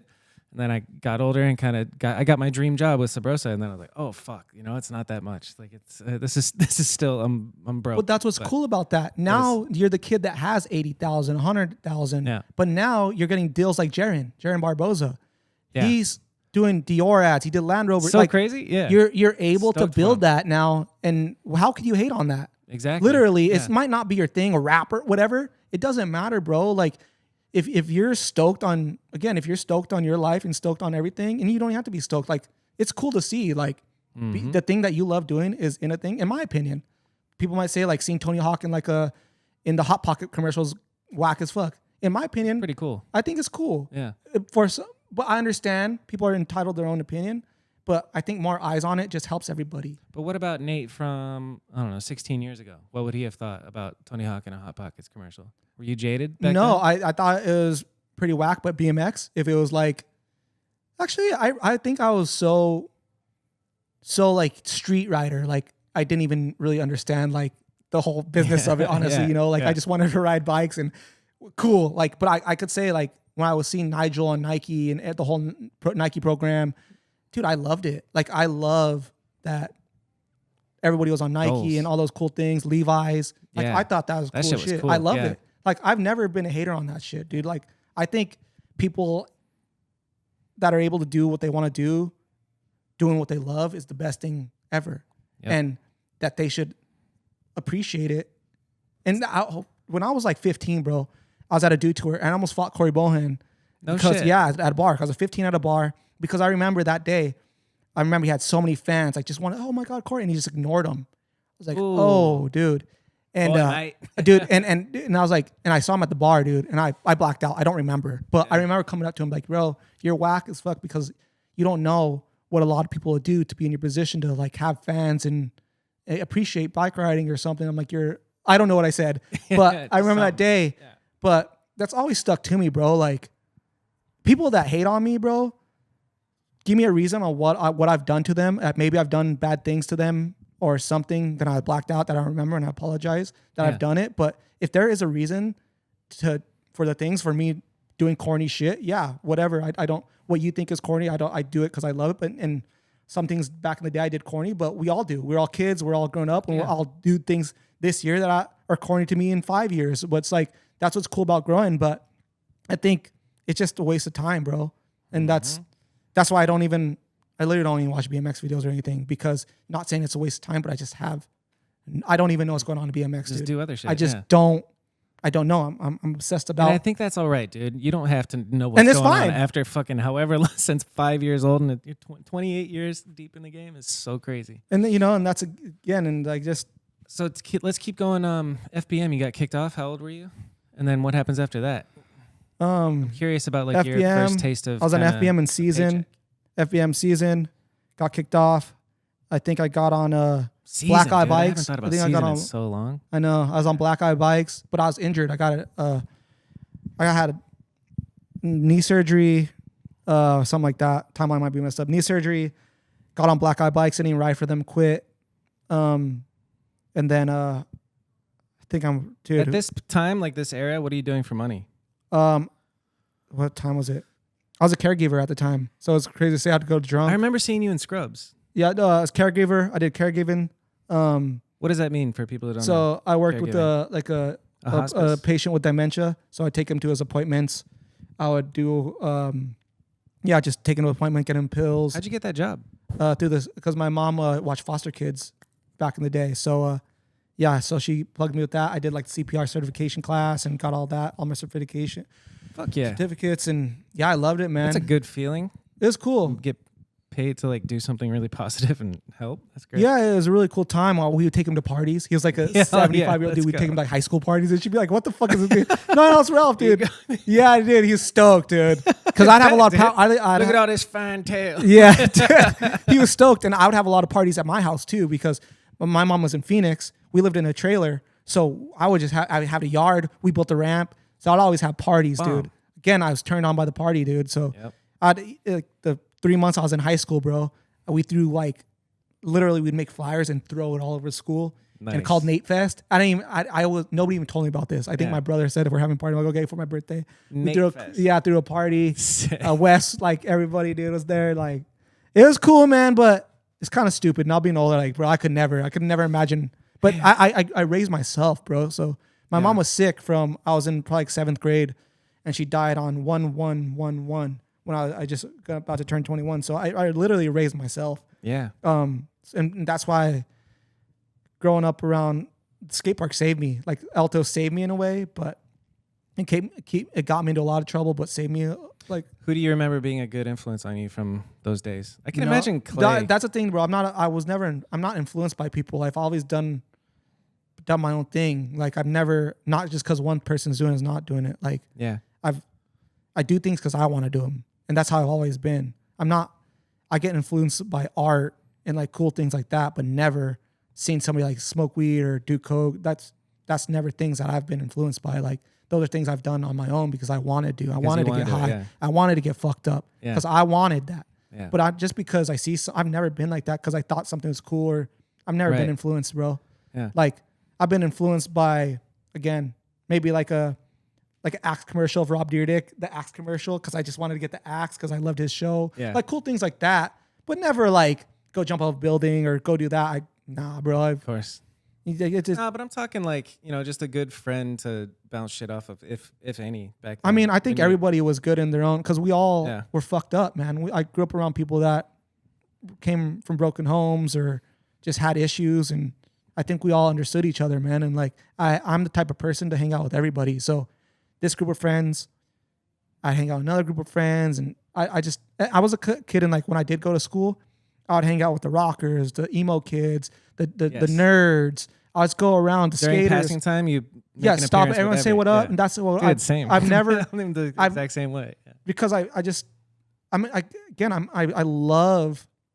love people, and I love art, and I love learning. So that's why I was obsessed about drinks, art, food, flower, like everything that I learn. I just want to learn. Now I've been getting really like learning history. Hell yeah! What'd you learn? Just the pyramids. I like hear I never liked history. Yeah, but nobody does when it's like forced on you. But then as I'm getting older, I'm like, I want to learn about like the Civil War. I don't know shit about it, But it's cool because now I'm starting my garden on Saturday. Sick. So I'm gonna get into gardening. Starting a garden. Let's go. So but that's things that but I guess I've kind of always been. When I was little, I had a garden in my trailer, but I just love creating, dude. And fuck yeah. And it seems like it. You what the business folks call a visionary. Like it's a weird thing to put into words, but like the attribute of being able to visualize something and then see it through is pretty rare. Like not everybody has that. A lot of people are just like, yeah, I'll go with the flow. Just give me a paycheck and da-da-da. But you like see something in your head and you're like, all right, 5 years later, this will be a thing, Like this fucking tea company. That's some visionary shit. But cool. Again, I have nothing to lose. I literally have, I come from nothing. I don't want to go back to nothing. Yeah. But I've been there, and sitting by a fire in the country in a trailer is not bad. And now that I think about it, but it's not what I want. Yeah. But like when you're already at the bottom, the only way is up. So maybe it's evolved almost like a defense mechanism for you, like to avoid falling into the pit of just like nothing. You have to constantly be creating something in your head and chasing after it. Like it could be a product of having like most phenomenal people have a fucked up story, Like everybody's got something that happened to them when they're everyone has a story. Whatever. Everyone's worse than the others. Yeah. So I'm there, man. It's just when it comes down to it, it's like I'm gonna keep repeating as you just got to do some internal love and internal thinking and think why you do the things you do. Yeah. Because it's alcohol I was using to escape, drugs was to escape when I did them, and like I was running away from problems that are now that I'm dealing with and it feels better dealing with them how I am now. For me personally, some people need mushrooms. Yeah. Some people need mushrooms. Some people need a therapist. Some people need acid. People, whatever it is, man. A peyote. I think doing a lot of spiritual thinking and self work, even if you're in the fucked up place, dude, is the best time to do it. Any little bit helps for sure. Yeah. If I was in this might mean something to somebody now, but somebody listening is like, this dude sounds stupid, but I've been there. I've been the hateful person that said, fuck that, stupid, blah, blah, like salty, not salty, but like, again, my way. I only done things, but it's like coffee shops. I always hated coffee shops. Now I'm like, love it. And like, it's not a good way to be. And I don't want to be that way. I don't want to be this hater. I don't want to be, this thing is the way it has to be. Or like, I'm just want to be loving and better and Well, dude, open-minded. so far talking to you tonight, the only thing that we've hated on is negativity. Yeah, it's a good thing to hate negativity. That's great. But that's the thing though. It's like, I know you're negative. I know I'm negative because it's misery. It's a devil, you know? It's like, it's drama. It's ways. Like it appeals to such a lower level of like your humanity. Like it's almost. But it brings higher. It brings higher views. It brings more action. Yeah, more. It really does. So negativity. So it's in us, but I've dealt with it, dude, and I don't want to deal with it. And yeah, sometimes I will say some stuff. I'm not gonna, but I don't. Again, I want to just be better. Yeah. So yeah, So me right now, hanging out by myself, doing my own thing, hang out with a few people. I hang out with Morty sometimes. Shout out Morty. Yeah. Shout out. Fuck, I forgot to text Morty back. God damn it. Yeah, Sorry, Morty. But like, yeah, I don't. Again, it's like I want to do more art shows and do cool things like that and focus. I still want to like keep going on your story if you're down. Yeah. What do you want? I don't. So we talked about Black Eye and then Black Guys bikes. What is it? Really? Nah. Black Guys bikes. I don't even. That's like the past, man, is the past, and it is what it is. And I want the future is now, and I just want to focus on that. But yeah, be here now, brother. But you are quite the fucking staple of BMX. It's crazy. Like if anybody has ridden BMX in the past, 15 years, they know about Nate Richter.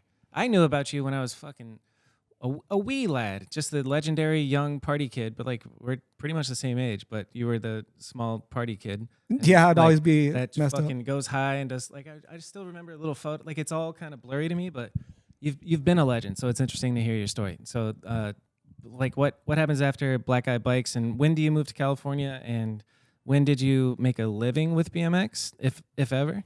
Yeah, I've made a really good living with BMX. But Couch Surf, shout Adam, man. Adam, she literally helped me, and love that dude for I wouldn't be in this today right here if it weren't for him. Like every time I grinded my ass off for it, and I worked way more than for the pay, but I can't hate on that because he helped me, and that's the biggest thing ever. And Clay, Robbie, Joe, Mario, Carrasco, like all these dudes has helped me, dude. I was homeless, dude. I had nowhere to go. I literally had nothing. I was just trying to find work. I've always tried to work, but nobody gave me a job. I'd apply everywhere, and then it just kept on working. Like I've always hustled, bro. So I would sell. So in Albuquerque, I had I'm not gonna say any names because I don't want to get anyone in trouble for the past, but I had connects on parts, so I'd get it at cost I'd get parts at cost. So what I would do, I'd get all the riders, hey, what order you want to do? I'm doing an order from blah, blah, blah. What do you want? I'll get it for you for 10% discount.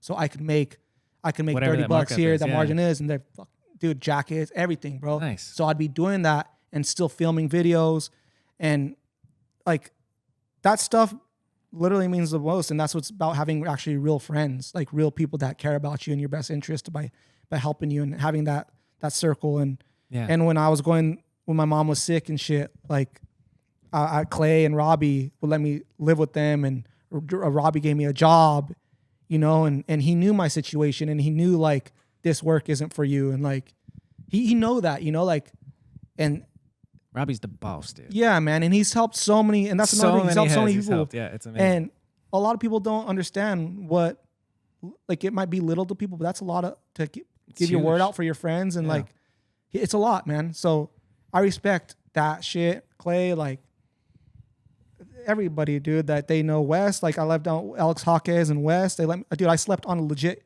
couch like that, a reclining couch for about a summer and a half. Wow. Let me live there, dude. And everyone just let me do that. And that's like the biggest thing for me because those are hard times, man. So I've been there, man. I've been homeless. I've had nothing. And it's not that I've been lazy or nothing. I've always wanted something. Just circumstances don't always go the way. And I know how it is. And I know how easy it is to just get fucked up. And I know what it is. But if you surround yourself with people that are got your back and want the best interest and want to help you find a job and want you to do this or will support you in any which way to throw you this or throw you that, that is everything. And you only fail if you quit. Yeah. You know? And I think if you keep trying and you're around, like if people see you trying, they're going to keep helping. Yeah. If and you give up on yourself, then it's over. But. Yeah, man. And it's anyone in my life that know what's up that's helped me, dude. Cause do you remember a moment when you've kind of felt like relief from okay, now I can have a place to rent? Like when was never, bro. When did you not make even enough today. money to, I guess, not even today. All right, fuck a feeling of relief. I got a legit career and it's not even today. So it's like, because trauma, because I'm so afraid of, I have this thing, it could this all be thought taken of away losing at any it. moment. Yeah, because I've had, dude. Yeah. I've had a shitload of money, lost it, people robbed me. Damn. And like, that's a shitload. It's not even shitload. It's people I surround. No. What is a shitload of money? A lot, but it got taken. So damn it, I want to know. It's the Details past. don't matter, dude. It's the past. Yeah. It doesn't matter if it's $1, but just thinking that somebody that is your brother, like, or something like that, rob you, damn, yeah. that you look up to and shit like that, just straight up leave you for dead. And yeah, that's I've been there. Yeah. I know how it is. That's low. Life is fucking hard, yeah. but it is what it is. It's about getting up and doing it. Like to this day, like I said, to this day, I'm not even comfortable. I could have 100 million in my bank account today. I won't feel comfortable because I feel like, oh shit, well, something for fucking $900 million happened, like, and get all taken away. But that's not that's another thing of training my trauma, of appreciating it and living in the now and the value of what's today and all that, and just stop worrying and giving yourself anxiety about it. Yeah. You know what I'm saying? So it's like, that's a tough one to reprogram your brain. It is hard because I didn't grow up with a lot of money. Yeah. Like my mom worked from 6 a.m. to 9 p.m. doing hair and all that stuff. And yeah, she fucking did what she had to do. And that's the grind. And that's, you know, my mom fucking trapped cigarettes. So we went because we had the reservation in Albuquerque. They had to go buy suitcases of cigarettes, of spirits, and go back to Phoenix and sell them to liquor stores and everything. Huh. So she trapped doing cigarettes, and I grew up around That's that legal hustle. trapping. But is it legal? It's only illegal if you get caught, bro. Yeah. You know what I'm saying? But you got to do what you got to do. Yeah. It's either that or you starve. And she wasn't robbing anybody. Yeah, exactly. She wasn't doing. She's just doing. It's not hurting anybody. No, it's not hurting anybody. So if the legal trapping, if you're not hurting anybody and you're trying to do better, and there's not the want way, there's a need way. Right. And things in my life, I've had to do the need way, and I could say honestly, I've done things. I've never robbed. Well, I don't think I've actually personally robbed a person or anything like that ever, because I think that's just not good. Yeah. But there's just ways to figure it out. You've done some stuff. Yeah, I've done bad things, but I've never robbed nobody like that, or not that I could remember. I've done a lot of fucked up things that I don't remember. Yeah. But those are things that was a need way, because it's either eat, and it sucks to be that way, but that's just the circumstances people grow up with, bro. Yep. But that is my situation. Some people that are rich as fuck that just want to do that to be cool, to act like it's a cool thing. Yeah. But it's not cool. But that's for them to learn. It's not for me to say. But whatever happened, I've always appreciated all my friends that have helped me, and they know what's up. And you know, like, so even when you're sponsored at these times, like, you're still hustling and just working whatever you can to just feed yourself and be wherever you are. When did you first get a paycheck directly from BMX? Probably got paid. Well, I know Schwinn sent me a few checks because I was in the magazines and shit. So Sick. that my mom, some photo all that, contingency. From what I remember, I had to sign contracts. But when I started getting officially paid, I getting paid for BMX, like doing videos. So I think my first check was for like $50 from Ride BMX, because I do like a thing. Sold once I ride. Yeah, like a few of them. But that'd be another hustle too. Yep. I'd sell to like Fat BMX or some shit, and like all those little things. I'd be hustling videos. Crooked World, ESPN. But yeah, I don't think Vital. I don't think I ever sold it. I don't think those dudes ever fucked with me. Yeah, I had sold a ride, and then I come out. I sold. So I was selling all the clothes, bike parts.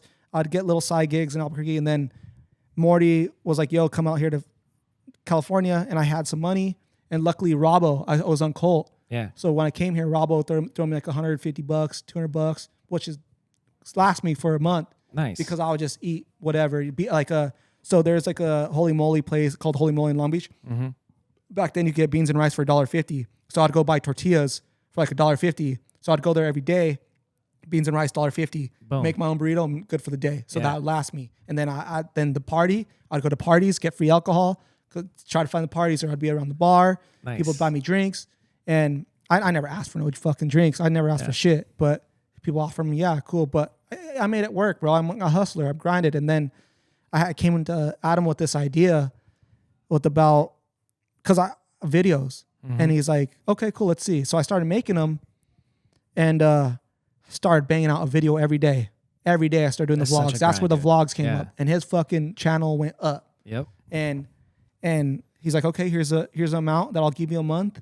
And cool. I was like, okay, that keeps me here, bro. Whatever you need to do. And that he didn't end up paying me for because I slept on the couch for free. He'd probably be throwing like $100 here or whatever, but I had a place to stay. That's all I needed to be out here. I didn't want to go back to Albuquerque. Yeah. No fucking way. So I had him and then he was going to Barcelona on like an OSS trip. And he's like, yo, I'm dipping out for a month and a half or something. You can stay in my room. Hell yeah. Shit, say less, bro. That's another month.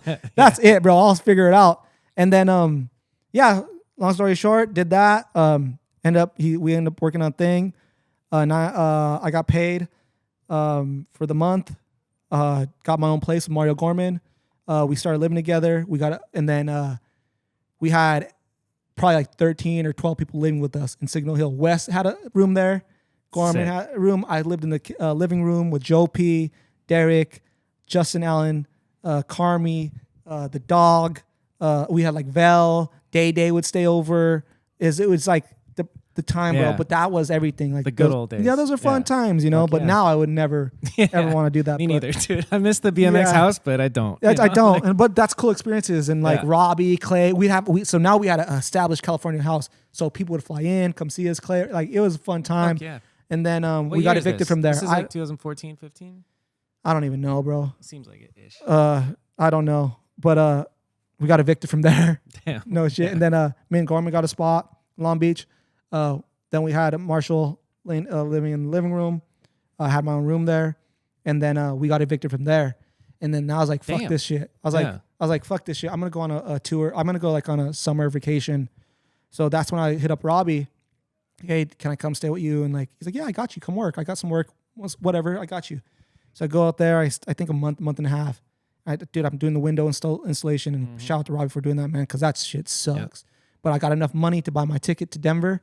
I bought a ticket to Denver. I started doing trimming once in a while. I lived in the tent in Joe's backyard. Nice. And dude, I was missing California so bad. Oh, I got fired. Alfredo fired me from the come up. So that's why. So that's why I think he fired me and Chris Long. He's like, dude, we can't do this anymore. Blah blah. Something happened. So okay, cool, whatever. I don't matter to me. Like, cool, I'll figure it out. Just budget got tighter or something? I don't know. Probably? I don't know. Whatever, But yeah. whatever it is, it's business. That I don't. Yeah. Whatever. Yeah, it happened. But so yeah, I was like, fuck it, I'm gonna go out. I want to dip out, see out. So I went to Phoenix, got a ticket to fly to Denver. I started doing like trimming weed on Denver with Joe once in a while. I get little side gigs here, living in the tent. Winter comes, I get a job at a liquor store. I end up working at a liquor store. I quit there because it sucked.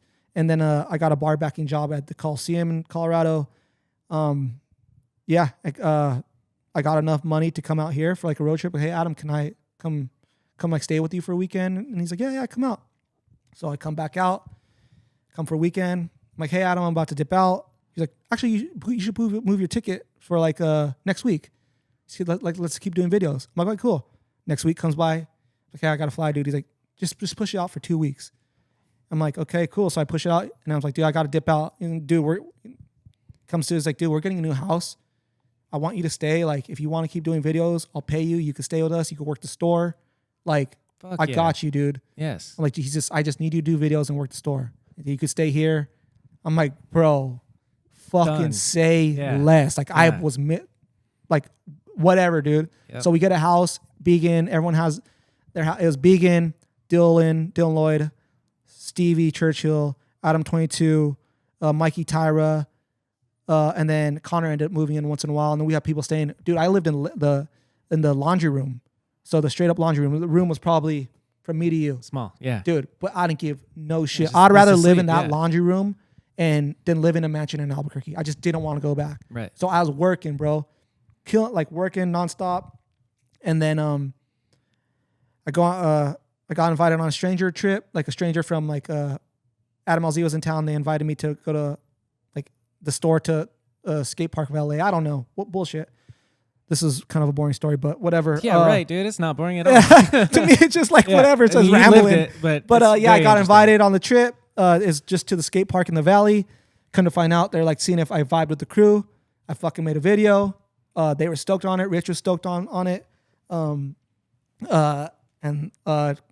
2 weeks later, I was like, hey, we want to put you on Primo Stranger, and here's your check. This is what you want to pay. Nice. Then also, it worked out because I did vlogs for Stranger. We could put on the come up. Yeah. And at this time, I was working. So at this time, I'm writing for Primo Stranger, working at OSS. I'm collecting bird scooters.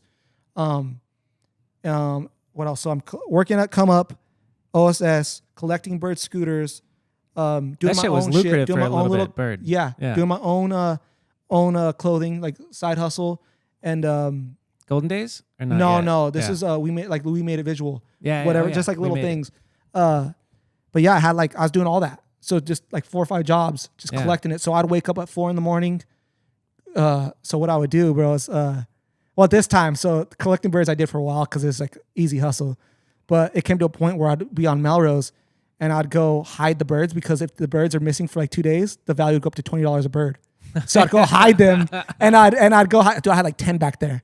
So bro, I'd get them, I'd put them in my car, go charge them, put them up. I'd wake up 4 a.m, take them out. Bro, just made a quick 120, 140 bucks like fire. that. Yeah. Then I go work the store and then I'd make a video at like, that was it, dude. And then That's a grind, dude. That's a yeah, long man. day. And then I don't think people realize how hard it is to film a video all day and then actually turn around and edit it and upload it that same night is fucked. Like I did it there's nowhere Adam. near as much as you, but I understand. Adam was like, has to be every day. And his channel went up. That motherfucker should have gave me a pay raise, but I was business. Like I should have been eating a little bit better than, but nah, I owe him all that shit, dude, for all the rent-free shit, dude. I whatever it was, dude. Legit, I can never hate on him for that. And that's, Adam put a lot of people in, like hook me up, dude. So, yeah, I was doing that. So that's and a then lot of jobs. How did the Stranger thing come up? Who Rich just loved the Rich. vlogs, and I don't know, maybe Alfredo. I did it. Yeah. I did it. yeah. I put in the work. Sick. But people vouch for me, whatever. Yep. I put in the work, like I did it all. Yeah. But from the help of the homies, connecting it is business. It was a business plan, a business move for everybody. Mm-hmm. Ended up making strangers shit pop, helping it out, helping the business. I ended up getting a lot of signature parts, sold out of all my signature parts. Hell and this yeah. is one thing I tell riders, up and coming riders, please, please, please check your guys' contract because you get really screwed on your contracts really bad because I believe my parts to this day are still getting sold and I'm not getting any royalties or anything from it. And I would sell out. And also, So what are you saying to look for in the contract? also look in contract quantities, how much things are getting made, your royalty. There's a consulting thing. It's another- Yeah. Here I'm just Let's giving free game. Reach out via email Yeah, and but talk this- to Nate. But honestly, look up your contract and talk to somebody on how, because I feel like I was getting, this ain't no hate. This is just me, my assumption. Yeah. This ain't legal, nothing. I'm assuming that I was making really good royalty checks, stoked on them. But the numbers didn't make sense for what I was making for how much units were getting sold. Yeah. But I could be wrong. This is just, You that's got why a it's good to feeling. double check Yeah. how much your product's getting made, what you're getting paid per unit, all Right. these things. Just double check, But yeah, man, even whatever happened with Primo Stranger, like Rich helped me out. I did the work, but he put me on. Good relationship from a point to point. Mm-hmm. Got cool trips. Everything, I was like team managing and doing cool shit. You were heavily involved in fucking everything. Like Yeah. if you were in BMX. You know Nate Richter, dude. It's And, crazy. so I was just trying it, and it's not even about that. Like I just always wanted to do it and just create. and do fun stuff. And I was doing it. What was the hardest part of doing the vlogs for you? Like what? Did you have resistance to it at first? For my personal brand? Yeah, for just just in general vlogs, I guess. I ended up. I think I was doing. I was like the girl that got passed around the parties too much. Like I was doing it for everybody. That when I came to my own thing, everyone was kind of like, oh wait, what is it? Still doing OSS come up or Primo? Like which one is it? Huh. So mine, and then I really don't know. I mean, either you fuck with me or you don't. I don't understand. Yeah, I guess I mean technically of like, was the filming the worst part? Was editing it the worst part? No, dude, I remember being mad. I wasn't really mad, but I was like, fuck, Nate. Like you came and filmed Street Fighter 5 or 6 or something, whatever it was, and I filmed it too. And then your edit was out that same night, and I was like, "That's the way you gotta be, dude." Yeah, I know. But that's the way it is to this day. You gotta know that. I do know it. Like that's why I don't know how your boss got you or who you work for, but hey, you gotta be on that grind, bro. Yeah, you do. That's just the way it is. Because if you ain't first, you're last. That was always our thing, always, and that's why all these websites now that are doing it, because if you go back. You look up at the Ride BMX, they put music, name tags, like all this shit. You can't do that anymore because I came to that motherfucker. I banged it out, and it's more raw, and it's more relatable because people want to see raw footage. Yeah. And now everybody's doing that, and it does way better in views. So why are these motherfuckers spending they're looking at us like, wait, maybe are these dudes onto something because their videos are doing way better. Yeah. And we're spending all this time on these videos of music and all this shit, and it does not even the views. So and you have to be first because it's a thing. Like it is on bro. YouTube. You're like, all right, this is that event that gets pushed to everybody. You know? Yeah, and that's just the way it is. Like you can't be mad at me. You should be mad at yourself. Back in the it was day. exactly. You know what I'm saying? Don't be mad at the player. Be mad at the game, motherfucker. Fucking Nate, dude. Or whatever. Hate the player. Hate the game. What is it? Hate the game. Hate the player. No, whatever. Don't hate the player. Hate the game. But that's just the way it is. Don't hate the player. Hate yourself. Because whatever I don't know, whatever you do, but I know what I do now. If we film a video today and if it's out 3 weeks, it's irrelevant. Even if it is, it just doesn't. And you get piled up, bro. I like to be. I hate being piled up. It's the worst. I know. Feeling. And so it's better. And now you have all these cool apps that are way like you can have AI cut up like cool little interviews. Yeah, Opus. You probably if you use this one. Yeah. Actually, let's get a test Opus. No, let's get a clickbait thing. Yeah. You know what? Fuck BMX industry. Fuck Adam 22. Everything that he did was whack. I think Ride BMX is trash. I can't even believe that BMX is a thing anymore. Like Colt, like how is that even still a company? Man, bro, I can't believe you're saying that shit. That's so crazy and controversial, dude. That's fucked up. These are not my opinions. Watch this interview now. You know, the drama. Yeah. No, actually, that's all lies. We're just clickbaiting. We got to get that. Boom, boom, boom. Yeah. Hey, we're causing it. You know, we got to get the views. What is that? The TMZ fucking sound effect right there? No, dude, but what was I? Where were we talking about? We're in the middle of your grind. I asked you about vlogs. But, yeah. Well, the worst of it was got burnt out. Yeah. It got literally. That's where it got to a point, burnt out. So then all that came. I got to a point where I was making good money, good enough money to do something, and I had this idea of like, should I just start something my own? And that's where the store came. And Alfredo, bro, I told him, like, hey, what do you think about starting a bike shop? He's like, do not do it. Do not fucking do it. And I thought he's just being a hater. Yeah. But he's actually being like, honestly, like, do not do it. Yeah. There's no legit, it's all a grind and there's not money to be made in it. Yeah. It's like you make nothing and it's all day thing and a struggle. People have discounts, all this shit. And I'm like, I don't know, man. I see Foo, like Foo's been there. Okay. But is he lying because I see Source? I see all these companies that are doing it. So I'm like, oh, whatever. So I end up just doing it. I asked Aaron Bostrom for his blessing. I asked Adam and Alfredo, like, hey, is it cool? Would you guys mind if I did a bike store in Long Beach? And I got all their blessings because I just didn't want to, just etiquette. Toes, I mean, in all honesty, I could do whatever I want, but I just wanted to be cool with everyone. So I did the store. We did the store. It's fun. When did the store open? 2019. Okay. Right before COVID. Yeah. So I fucking dude, this is the craziest shit, dude. We're selling like 15 to 20, 30 bikes a day. Wow. Just banging, bro. That's crazy. Banging, dude. Yeah. So it was insane. So during COVID, we filmed videos I got a whole team, like Emors. Dude, we got the squad, bro. It was so fun, man. LaShawn. And like that's a thing to got to a point where was like, okay, we're actually doing something. We're actually doing something that is really legit. But I'm paying for these road trips and I'm paying for all these things, but yet you're seeing nobody's wearing really the clothes.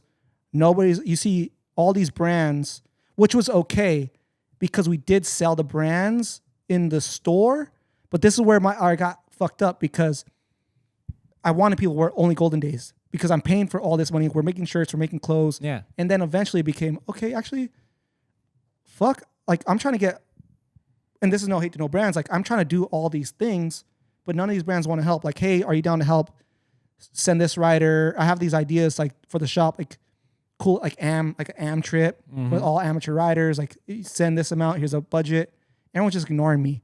But yet they don't ignore me when I'm buying at that time thousands of dollars of bikes every week, you know? And like, so I was like, that's kind of whack, bro. So I just saw it, but this business, that's just the way it is. You live and you learn.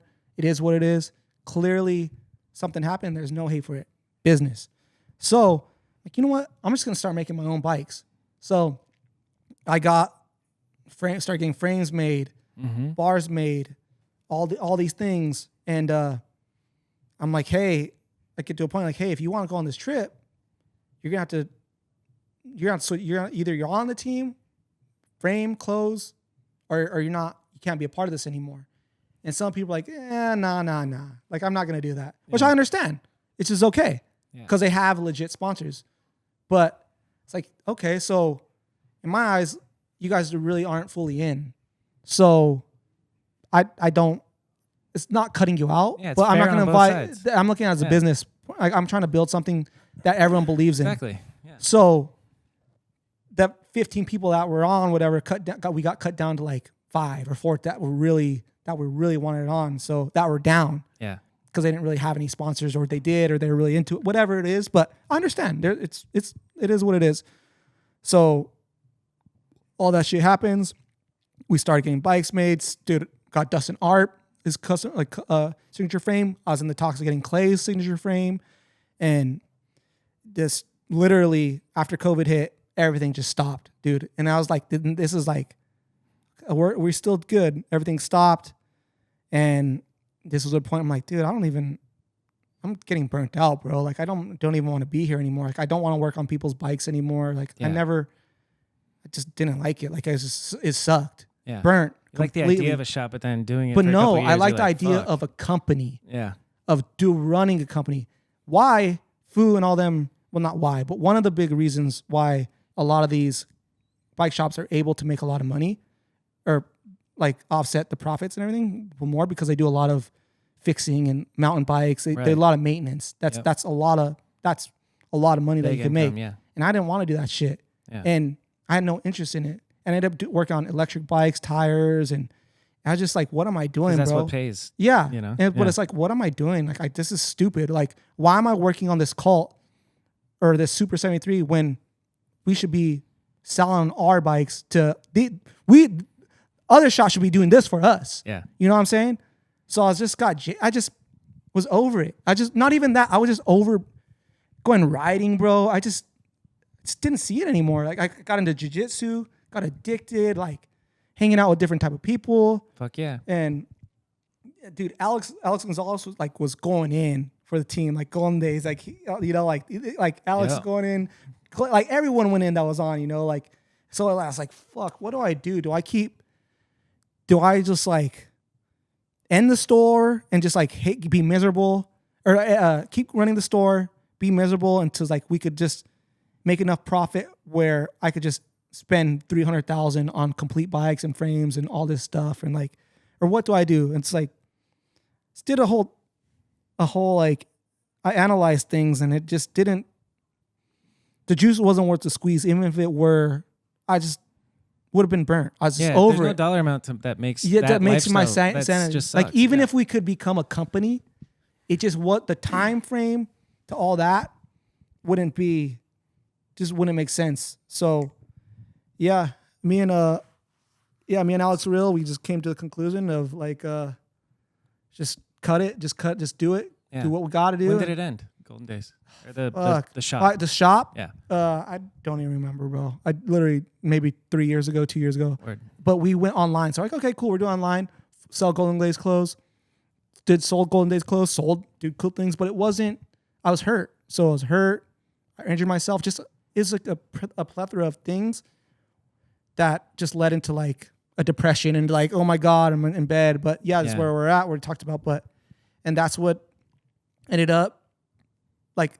This is everything that I've wanted to do. Yeah. Like I've always wanted to do something that the mass can consume, and not saying the mass can consume it right away, but it is something that everybody consume. A BMX bike, a bike, not everybody can consume that, but a drink, niche. Yeah.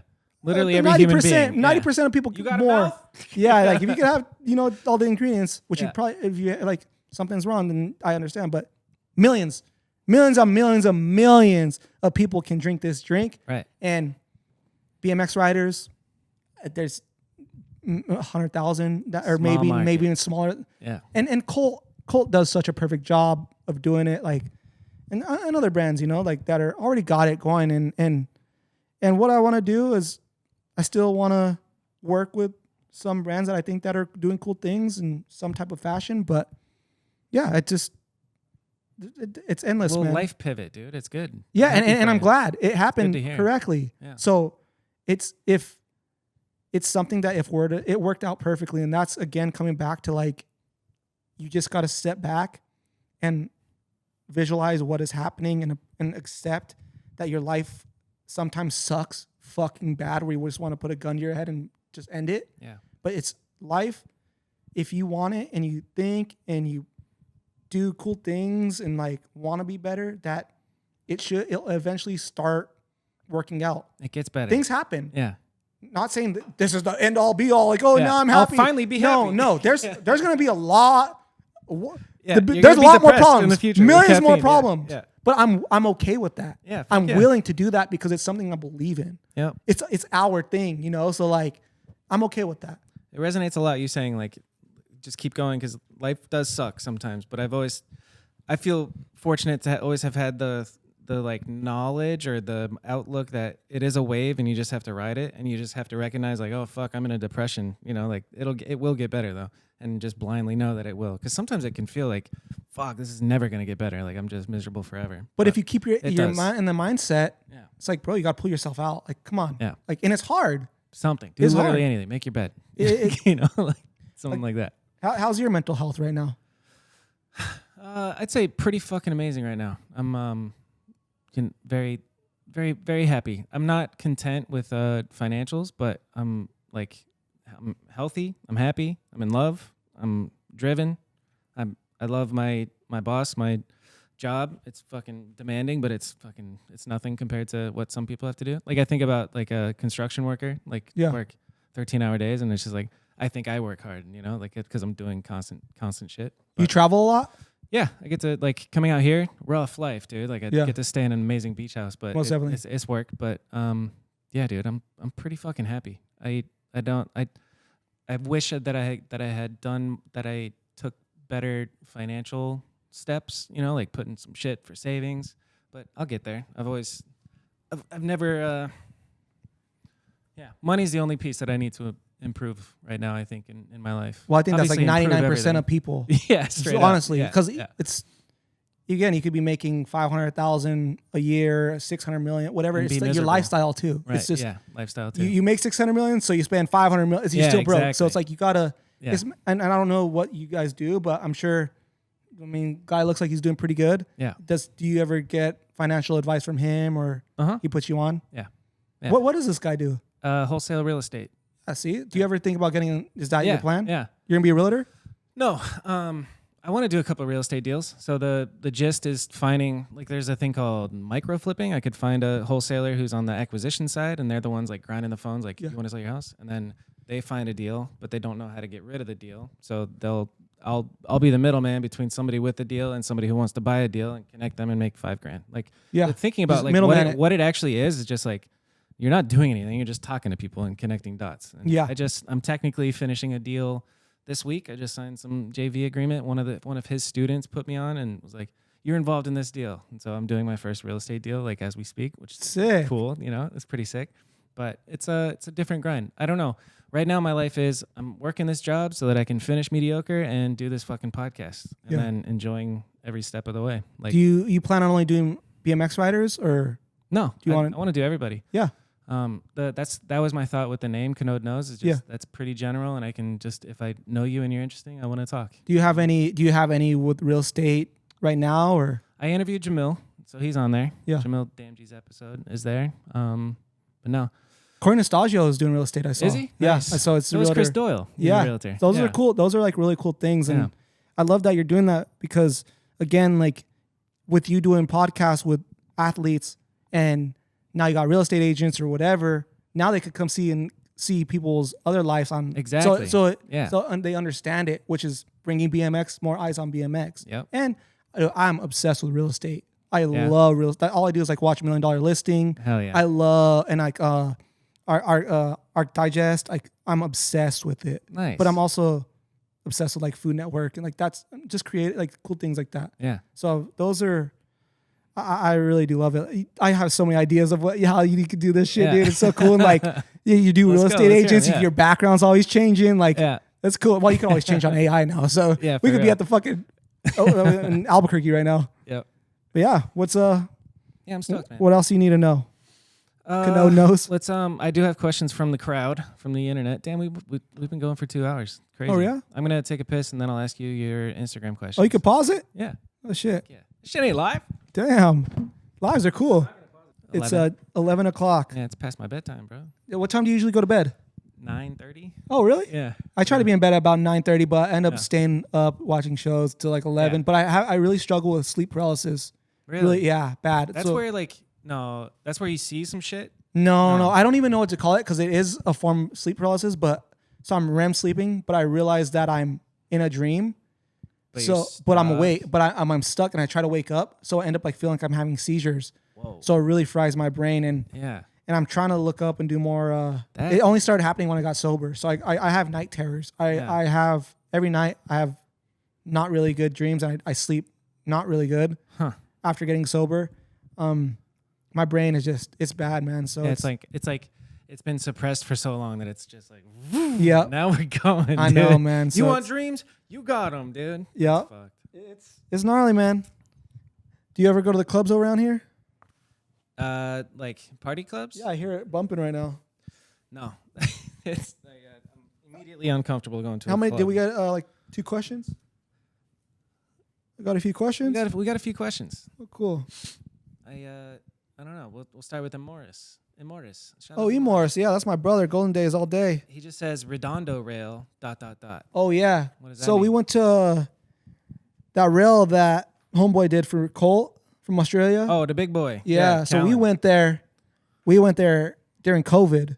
So we went. Oh, you might have to cut it out. We went there during the vid, the CO the vid, because the I algorithm. swear if they're still suppressing. Yeah, the they fucking probably bird do. COVID. But Yeah. so we went there. Literally, we'd get there at 5 a.m, get one try, cops would come. Go the next day, go at 4 a.m, sun rising, like dark, bro. Then we probably went about 5 times, one try. But Damn. the crazy thing is that he went for it, and I know for a fact he would have got it done if he could have at least done it like 4 attempts. Yeah. But yeah, he same thing. He blew out his will, and it was the biggest thing of It biggest is issue. buck, dude. That Yeah. rail's impossible In person, I don't even understand how anybody in their right mind could even get themselves to do attempt it. it. And Morris is Yeah. enough for even literally attempting it. And I forget the guy's name. Callan. Yeah, and Stibbard. but that's another thing. Like we got hate on that too from those dudes. Well, not maybe those dudes, but some of the filmers and everybody. Like, oh, here goes Nate again trying to chase El Toro. Blah blah blah. Yeah, motherfucker. We see something going. We're trying to make a name for the brand. He wants to make a name for himself. No fucking shit where we want to do this shit. We want to do things. If people weren't doing things for views, they wouldn't be posting on Instagram every day. Everything, it all matters. But because Nate and Morris went, it's a thing. Whoa, but if Dennis Henderson and his filmer went, oh yeah, it's cool. Dennis It's is fine, cool. yeah. It's fine. But That's so Fucking stupid. Nate, and I hate Nate. Yeah, Richter, dude. exactly. Motherfucker, what the hell did I do to you? Yeah, I'm chasing views. That is my job, motherfucker, to chase views. And that is what it is. Yeah. To brand awareness. Yeah. And that is your job. Clearly. I mean, you're who you work for be really stoked if your video did Numbers. what those numbers. Yeah. That is the game of the game. Yep. Don't hate the player, hate the game. Yeah. What we're trying to do, well, he's already done it, but monetizing the audience, which is a conversation that all fucking influencers get. Like, all right, you built up a community. Now monetize. What are you Yeah. going to do? What are you going to sell them, you know? Yeah. How would you monetize your community if I told you right now, like, all right, make money selling something to your people? What is it? I mean, What I would you sell? don't know about the real estate, but package deals would be cool. Like entry level deals on how to go about what you guys do, and expert deals, monthly meets. You could definitely have a mentor. Yeah. Education is big. Education, classes, fly out, spend a day. It's endless. Yeah. Why am I consulting for free, bro? Dude, the internet. Why am I consulting? Bro, who you trying? You pulling all this information from me, bro. That's the whole idea I of the know. podcast, dude. like Free I'm Elon Musk or something. consultations. Yeah. I'm soon coming though. I'm coming, bro. You got to hold yourself in that regard. Yeah, man. hell yeah. I'm I not- know the value. I ain't know. consulting for free. I might not bitch. come off as smart, man, but I understand things. This is a fun one. FM40. Fuck, FM46. How does it feel to you now that the pro riders that once hated the YouTube thing are now doing it? Well, we talked about that already. We So did. yeah, Yeah. so yeah. Listen, if you listen to this, we understand it. It is what it is. It is what it It is. is.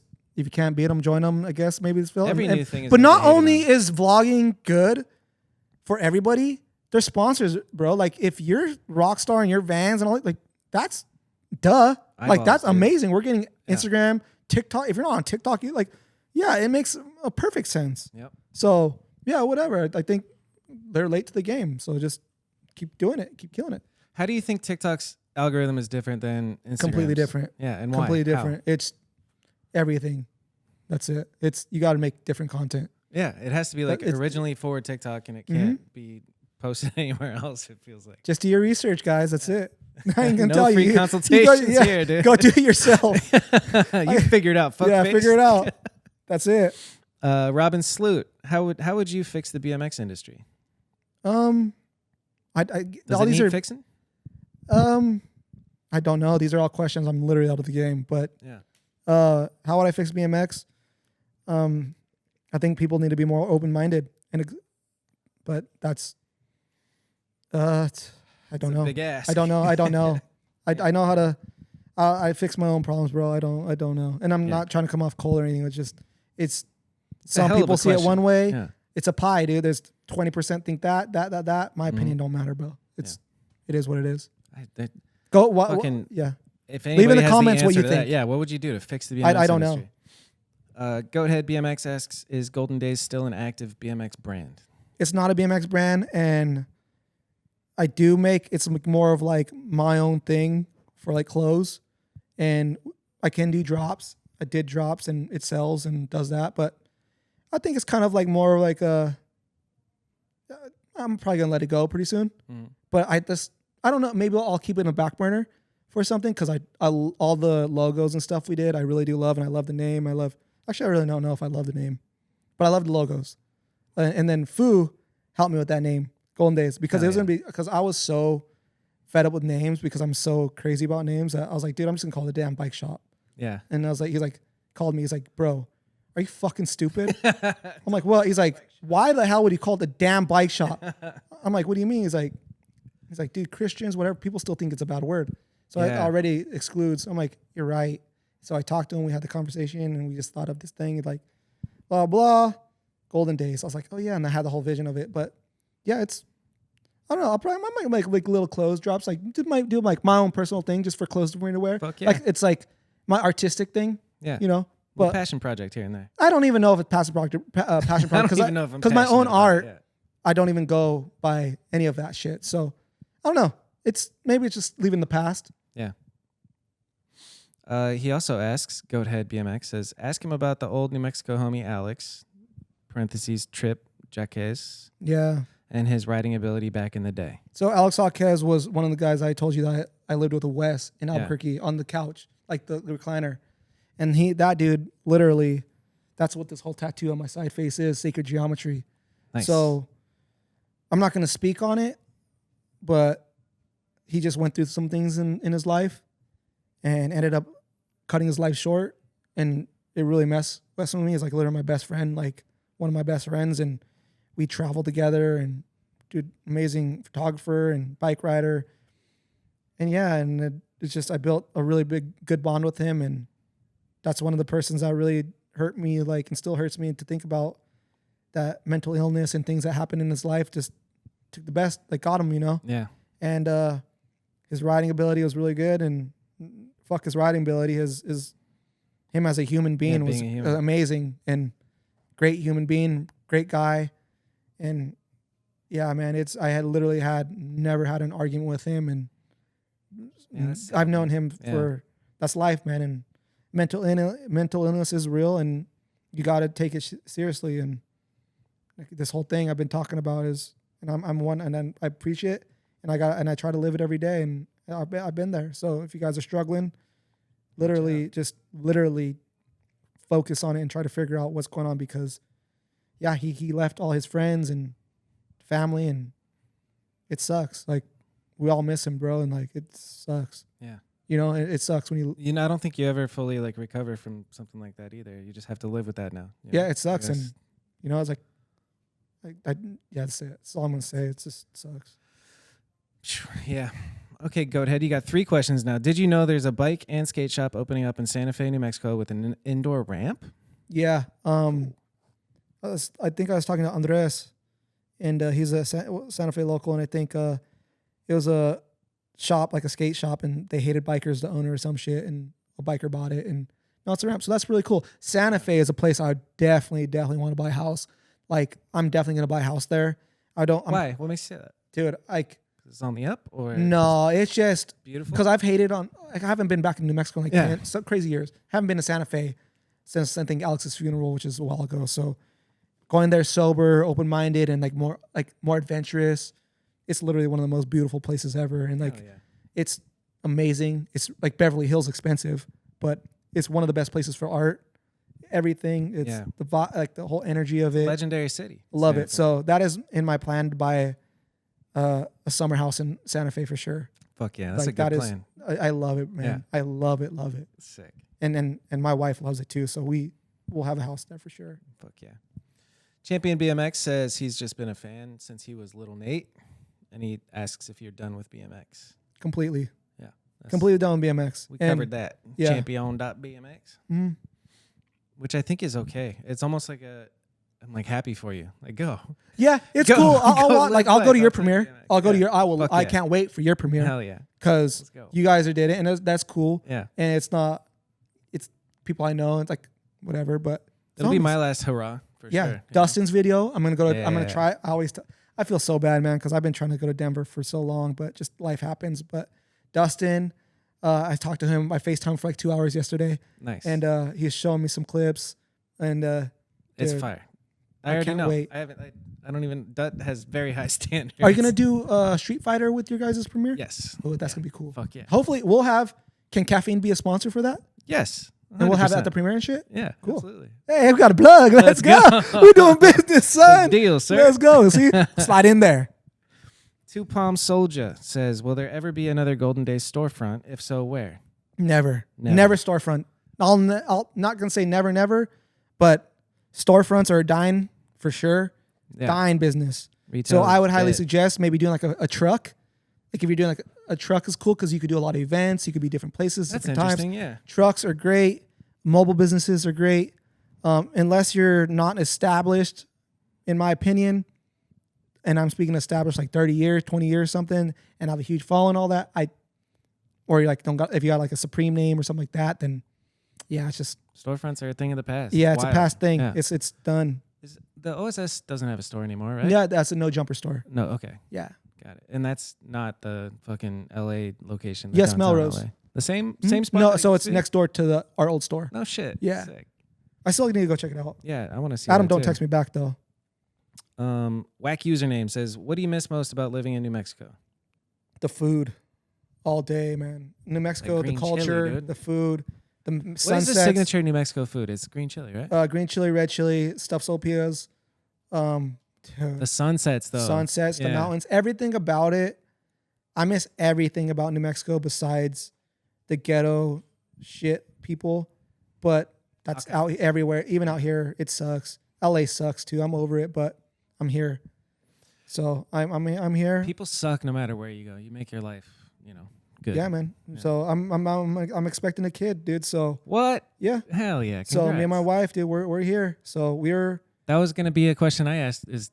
Are you planning on having kids? dude, I'm so excited. Yeah, I'm good nervous. for you. I'm super hyped, and Game time, dude. God did it to me, dude. Gave me a girl. No, so all this fucked Yeah, up shit I did it's in a my girl? life. So Let's she's crazy, but yeah, man, I'm Fuck yeah. here, and her That's great. family's here. So yeah, eventually I want to just get to a point in my life where we have a vacation home in Santa Fe, and I'm able to provide for my family, bro. And that's literally Beautiful. that's all I want, Yeah. and that's you So know, stoked for you. That's amazing. thank you.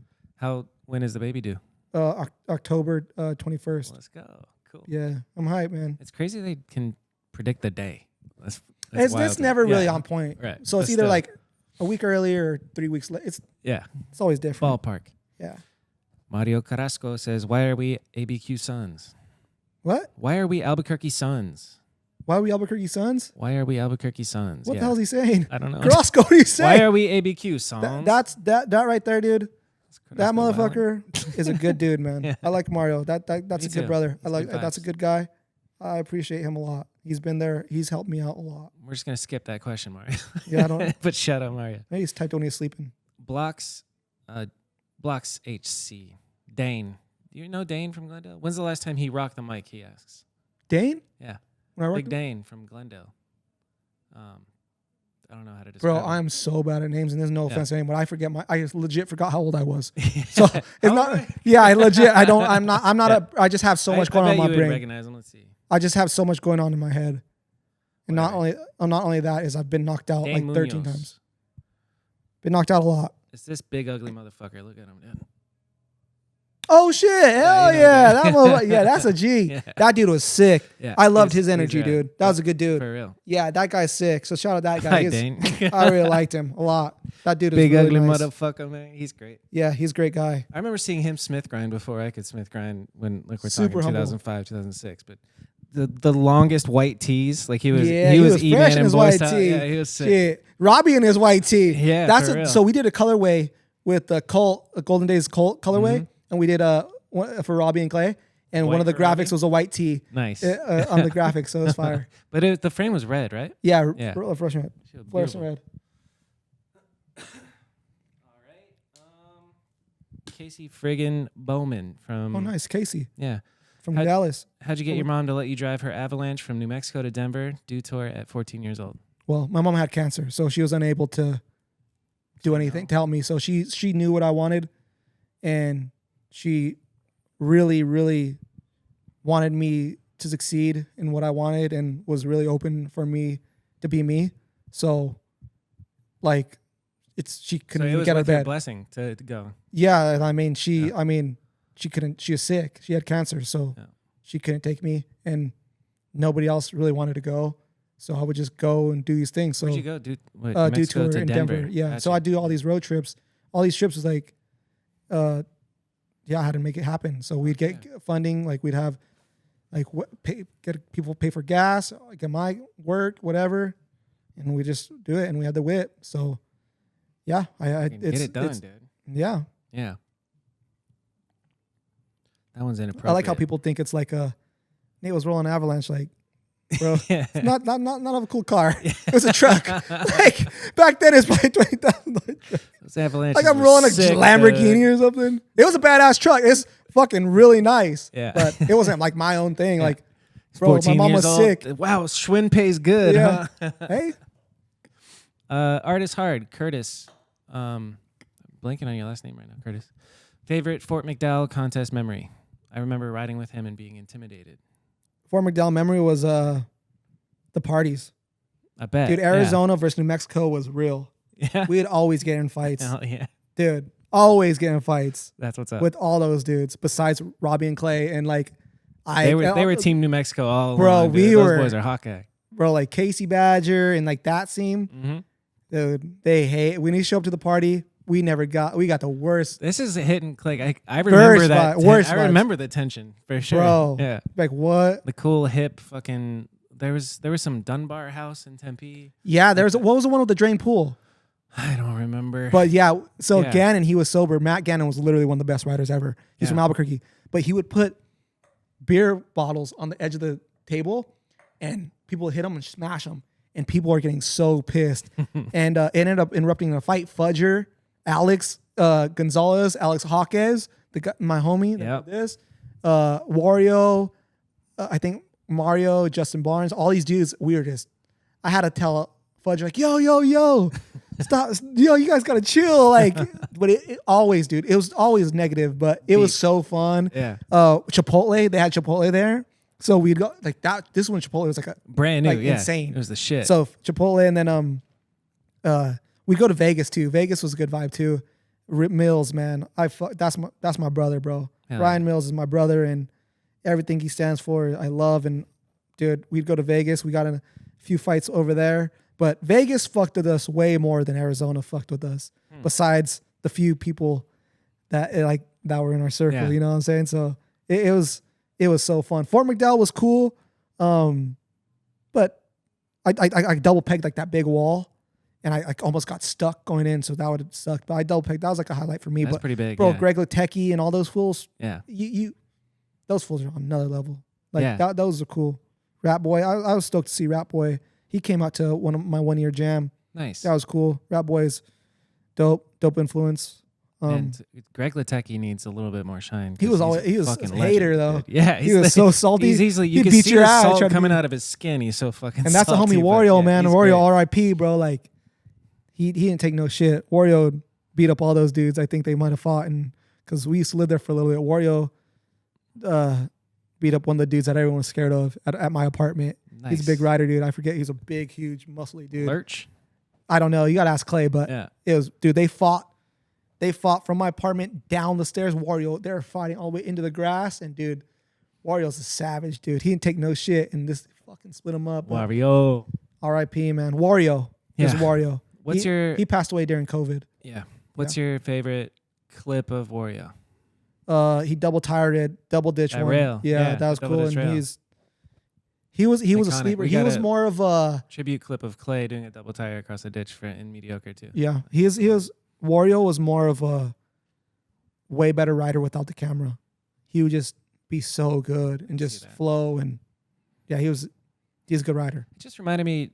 Did you start double ditch jam? No, Adam Deemer did. Adam Deemer, Dorian Blanco, Ed Krasniak, and then they ended up. And I'd always throw the after parties, premieres at my house, Yeah. and because there were videos I shot, and yeah, I remember coming out one year and it was one of the best times of my young life. yeah, It must have been 16 or 17. yeah, they did that, and then Shit was cool. Carrasco and I and Wes and everyone, we all just put it together and started doing it once Adam left, and yeah, I think it's a fun time. I think it'd be cool to do another one. Just another double ditch jam? Yeah, but Fuck like yeah. more official. Yeah, and make it big. Yeah, and just one last thing, you know. Yep.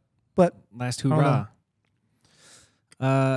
Okay, Eric Ballman says same shit about Escalade around when you were 14. We answered not that. Escalade. Shout out Eric Ballman. These guys Yeah. need to. Why did your mom let you drive her Escalade? These around guys need when to you were understand their 14? cars, bro. It's an Not Escalade. avalanche. Avalanche. The Mason Gideon asks, how would you say riding BMX changed your outlook on life? It's everything, man. Yeah, I was gonna Everything. say, It's literally everything. It's literally everything. It made me, like I had said it earlier, it made me jaded, but I take a step back and appreciate everything that it's given me. And BMX doesn't owe anybody anything, but I've met the best people in my life, people that helped me through everything. BMX, I rode away from problems. Alto Skate Park was everything. So it's everything. It is who I am, and it is who I was, and it built me and gave me structure for the streets and life and how life really is. And traveling, dude, I saw a lot of places that I would never would have saw without bikes. You know what I'm It's saying? kind of So, amazing how much it does for you. You know? yeah, I would have probably been an addict tweaker underneath the bridge or something. Probably dead by now. Mason Bush says, what's your coffee order? Right now, I've been clean from coffee because of my gut issues. I struggle with acid reflux. Yeah. I struggle with acid. So you have to stick So to this tea. is why the tea. So I'm on matcha and black tea and Cafiend. Right there. Shout out caffeine. When I have it, when I don't drink it all, it's so addicting. It's so addicting. I'm curious. I want to taste it. Yeah. All right. Now these are just ideas. They're not ideas, but questions that I'm curious about. What do you think? You remember BMX videos, Yeah. back when you were a BMX rider. Mhm. What do you think is the best music choice for a video part that you, in your opinion? I think Can I Eat was really good. That was the video that did it for me. To go breakless and like Me too. Edwin and like That shit was huge. 50 Cent. G-Unit. that was good. What other songs did you Bro, like my in that? first video was Cheese. Do you remember that video? See, you don't. It's Yeah. Cheese You're from head 1995, first. Exactly. bro. Cheese head first. Yeah. These are all. I don't know. These are all videos that people don't even know. These are Cheese. Gotta watch. It's like a Dirt Brothers I'll thing. check out Cheese. But yeah, the best videos are the ones that we've made. The Roll Mexican ones, for sure. Hate Bikes ones. Yeah, our own things. Like, to me, it's cool to see what the craziest bar in, bar out, hard 3, manual, whip, whatever. That's cool to see, but I get way more satisfaction in seeing my homie bunny hop up a curb or 180 up at that. Never done it before. Because it's homies. It doesn't. AM PM videos are sick, and Yep. yeah, I just love those videos that I can relate to. But nothing's better than seeing my friends do it. The homies. And yeah, Yeah. it's If literally. you had to pick one video that you've made over the years to show to somebody who's maybe watching this, like what would you tell them to go watch? They're not even online because it's for the Roll Mexican days, and those were like when I was like 14, 15. They don't even But videos exist. I've made, Yeah. not my video I made, but Rail Talk, Mario Carrasco's Yeah. video. That's cool. That shows Albuquerque scene during that time. Nice. Rail Talk. Yeah, that's over 1 million views or something. Fuck yeah. Yeah, so those videos are cool. I'm probably skipping a lot. Of course. There's so Um, many. It's crazy. But yeah, local videos. I've made probably over 10,000 videos. I don't understand. right? Literally, Yeah. I don't. Oh no, Yeah. I don't know. What have you edited on? Premiere? A Premiere and Final Cut. That's Everything? those two. Yeah. But I've made so much content, bro. I don't even know. Have you ever gotten your bike stolen? I would imagine. Yeah, yes. fucking Adam. Yeah. Adam. Adam? No, what's crazy is we'd go on all these trips, and even in Albuquerque, I'd leave my bike in back of the truck. But my bike was I always made my bike look like the shittiest bike ever. So if somebody was looking at it, so they would never steal it, because if I lost it, I wouldn't. At the time, sometimes I didn't have a sponsor, Right. so I couldn't afford it. So, but the first time I think I got my bike stolen, we're on a road trip, an OSS trip for Monster Street Energy in San Francisco. Fucking Adam takes my bike, or takes it off, and we're in Tenderloin, and forgets to lock my bike and gets my bike stolen. Damn. And So the time your bike got stolen. the wasn't one even bike that your like bad. I worked for and like actually paid for myself, and Yeah. like the one thing, and he gets it stolen, and he's like, "Oh, okay, we'll figure it out." But yet, if it happened to him, bro, he would have tried to fight me. Dude, been a whole thing, whole thing. When he did it, Fine. We'll figure it yeah, out. we get back to start. No worries. No, never happened that way. Yeah. Shout out Dylan. I think Dylan hooked me up with the next bike, and like a Stevie's E-Claw, because he was on E-Claw at the time. I Yeah. got his old parts, which I hated because E-Claw shit was heavy as shit. Yeah. I just like it. Just whatever. It worked out. I'm here now. That's funny. What do you think is the most famous? I gotta switch it up. I talked about 360s. Most famous 360. What do you think is the most famous bar spin? Straight bar, on a spot, down a stairs, over some dirt jumps. El Toro, isn't it? Yeah. What are we Brennan. talking most famous? Vital, Mike like Brennan. most viral? I guess, yeah. Most most viral would legit core? be. Yeah, I guess it's open for interpretation. But most well-known bar spin. I think Mike Brennan. I have no idea. Mike Brennan El Toro is a pretty damn good one. Oh, that's Mike Brennan? Yeah. Yeah, that yeah. Bar Del Toro. I rode for Merit too at a time. Or did he even land it? I don't know. I rode for Merit too. Yeah. And the set. Yeah, see, I'm forgetting all these things. I got kicked off all Bitch, I those. wrote for everybody, man. I got kicked off all of them. But I understand. Everyone has the right to kick me I off. can't blame you. I was going through shit. I'm still going through shit. We're working on it every day. But I don't know, man. I don't know either. I don't. I go by, if you're going by El Toro, man. El Toro. That's the most viral. That is thing. the most viral spot. Yeah, fuck it. Who's the most influential writer of all time? That's who you asked. Is that another It's one? a subjective thing, yeah. I mean, most influence, Matt Hoffman. No, like who?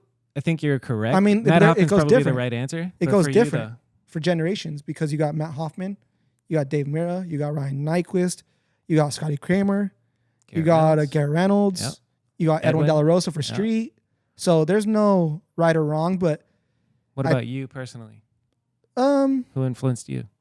You said it earlier. I you think don't Joe get influenced, Rich, who did but you like look up Vidal V for? Hill, like Joe Rich, locals, but I'm not influenced by one thing. Right. Like I'm not the influence type. Like I saw what this person was doing, and that person, like Taj, Joe Rich, Butcher, Vidal V Hill, Matt Gannon, like Dorian. Just I could name it. I've never been one thing that influenced me. It's always a group of things to make one thing that I like. This whole thing, but like I've always liked Butcher a lot, like Edwin De La Rosa. I really liked Dave Belcher, that motherfucker. It's my friends. I don't know, man. It's I'm not. Works. I've never been like that. Like my favorite thing, you know, like never. So it's like I don't know. There's a lot of cool things. Everything's cool sometimes. Everything's cool. Who's the worst rider is the thing. Yeah, that's the worst influencer rider. The question. Who's your worst? The question that sparked me asking who's your Mount Rushmore was we played it at the bar and we were like, who's your Mount Rushmore of people who are good but you hate watching them ride? And so we went around a circle was and it? just named off. Who was yours? I remember saying Grant Castelluzzo. Oh, shit. But not current. Not current. I love Grant. Well, that's the But thing, though. like, Grant, I used to hate on his riding with his Smith pull-ups. I'll tell him. No, he is a good rider. He does all the So tricks. He good. just rides a little too slow for my liking. But he does, dude. He does some crazy smooth shit. as fuck. Andy too. Garcia, Yeah. holy shit. Yeah, he's great. That dude is underrated as fuck. He is good. Quite good. But I don't know, man. It's tough to think of like, okay, I hate watching this person ride. But that's the thing, though. I If you remember- hate him, then it's not your Mount Rushmore. Right, yeah. But it's the top 4 of like who you fucking don't like. But that's not. We're trying to spread positivity. out here, Be dude. real. No, be you. This is me. This is my journey, not yours, motherfucker. Be you. Man. Be you. So, what are you most proud of in your BMX career? I'm most proud of was all of it, to be honest. But I think getting a signature bike and all that stuff is like something. But that's the thing, though, bro. Like, I've known since I was little what this BMX thing was going to be for me. Like, I know I was going to get my signature bike. Like, these are things I know that I was going to get. And that ain't no cockiness, but I manifest it. Some Kanye shit, dude. That's fire. But it's not even it's me shit. Like I don't like think of Kanye. It's It's that me. mindset. You It's have that me. mindset. Like it's not Kanye. when I obviously, got my but- signature bike, I was like, oh my fucking God, I can't believe it. It's like Yeah, of course. I knew it. Yeah, that's I right. knew what this was. So it was cool. But what's even cooler is seeing people ride your product and like selling the bikes and like that's what's cool. That's pretty cool. But I've never been like, oh my God, I've been the proudest. Like when I was winning these races and stuff, it was something I always knew. Yeah. And that's not to be weird. That's just what it is. Like It's a different mindset. That's cool. But I'm not a really person to like, I don't know, man. I'm weird. Maybe I don't feel good enough, or maybe I don't feel like my accomplishment is big enough, or Yeah. I you know? downplay every single I don't thing I know. accomplish. I don't I'm just like, know. that ain't shit, you know? I'm still figuring that out. Yeah. So I think I'm still trying to get my biggest accomplishment. And I think BMX could be a thing, like a stepping stone to that. Cause it's like, I just knew it was already going to happen. Yeah. You know what I'm saying? So it's, Yeah. Fuck yeah. that's the way I could best describe it. Yeah.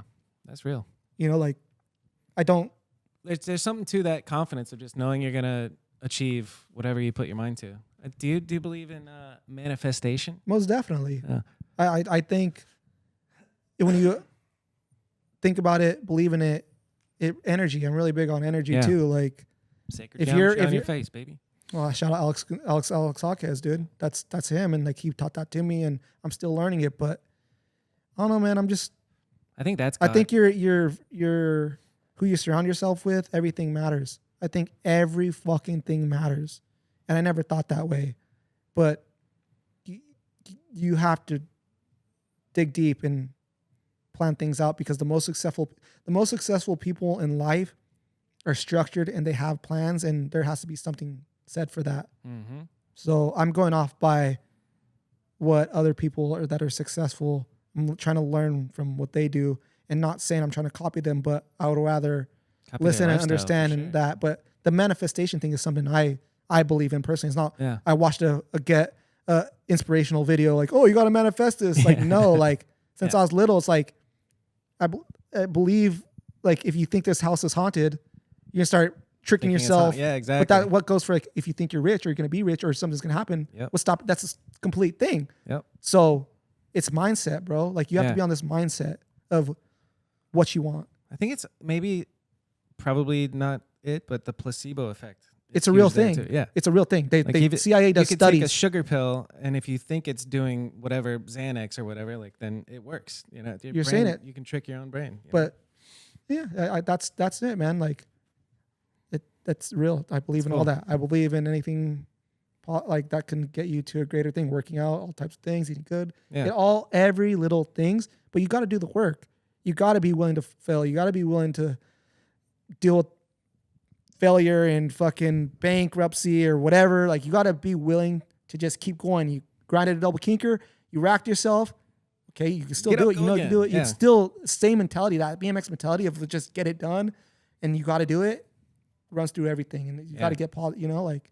And sometimes it doesn't work out, but again, you're a failure, like you said, if you stop. Yeah, you know, like there's no losing, just quitting. Exactly, bro.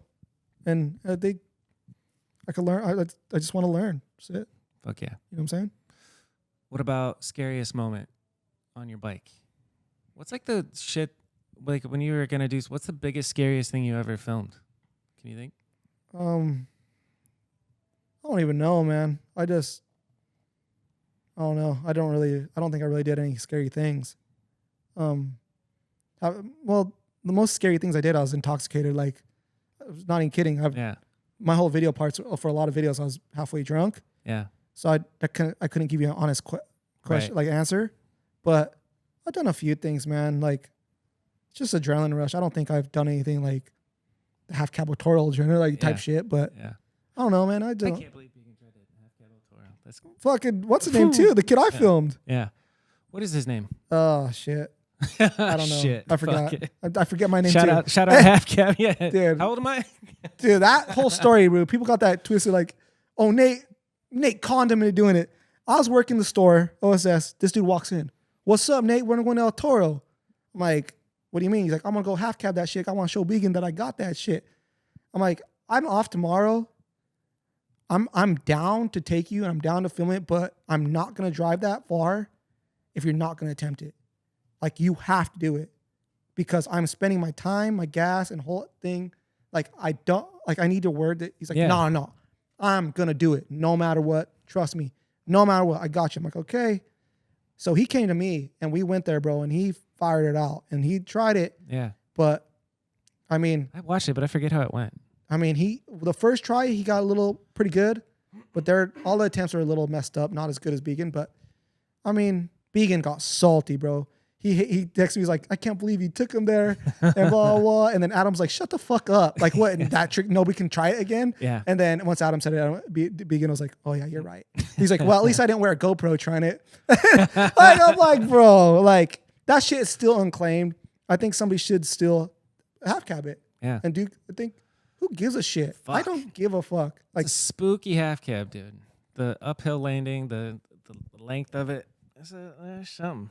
Yeah, a shout out to him, man. Something. Tyson, I think his name Tyson. I forget it. Shout out Tyson. Sorry, bro. I don't know. Sorry, bro. Sorry, man. God damn. I asked this question every time. If you could wave a magic wand and make this trick disappear, what trick do you never want to see again? Double peg crook on a flat rail. Respect. Specific. That's Ain't a no good such one. thing as halfway crooks, motherfucker. I like you that. feel me, dog? Yeah, that's a good answer. Ain't no such thing as halfway crooks. But there's a lot. That's pretty good. Okay. I actually did a segment for the come up at Interbike saying what's the worst trick in BMX. Nice. But a lot of people were like, whoa, why are you doing this? Let's do it the best trick. Yeah. I was like, but I see it. We should have done both. We should have done like the worst favorite and worst. Yeah. Yin and yang. Balance it out. Yeah, no balance. Dude, I heard somebody pronouncing it yang the other day. Yin and Hey, yang. to each its own. It could be that too. I'm like, all right, yin and yang. Yeah, I ain't gonna think about it too much.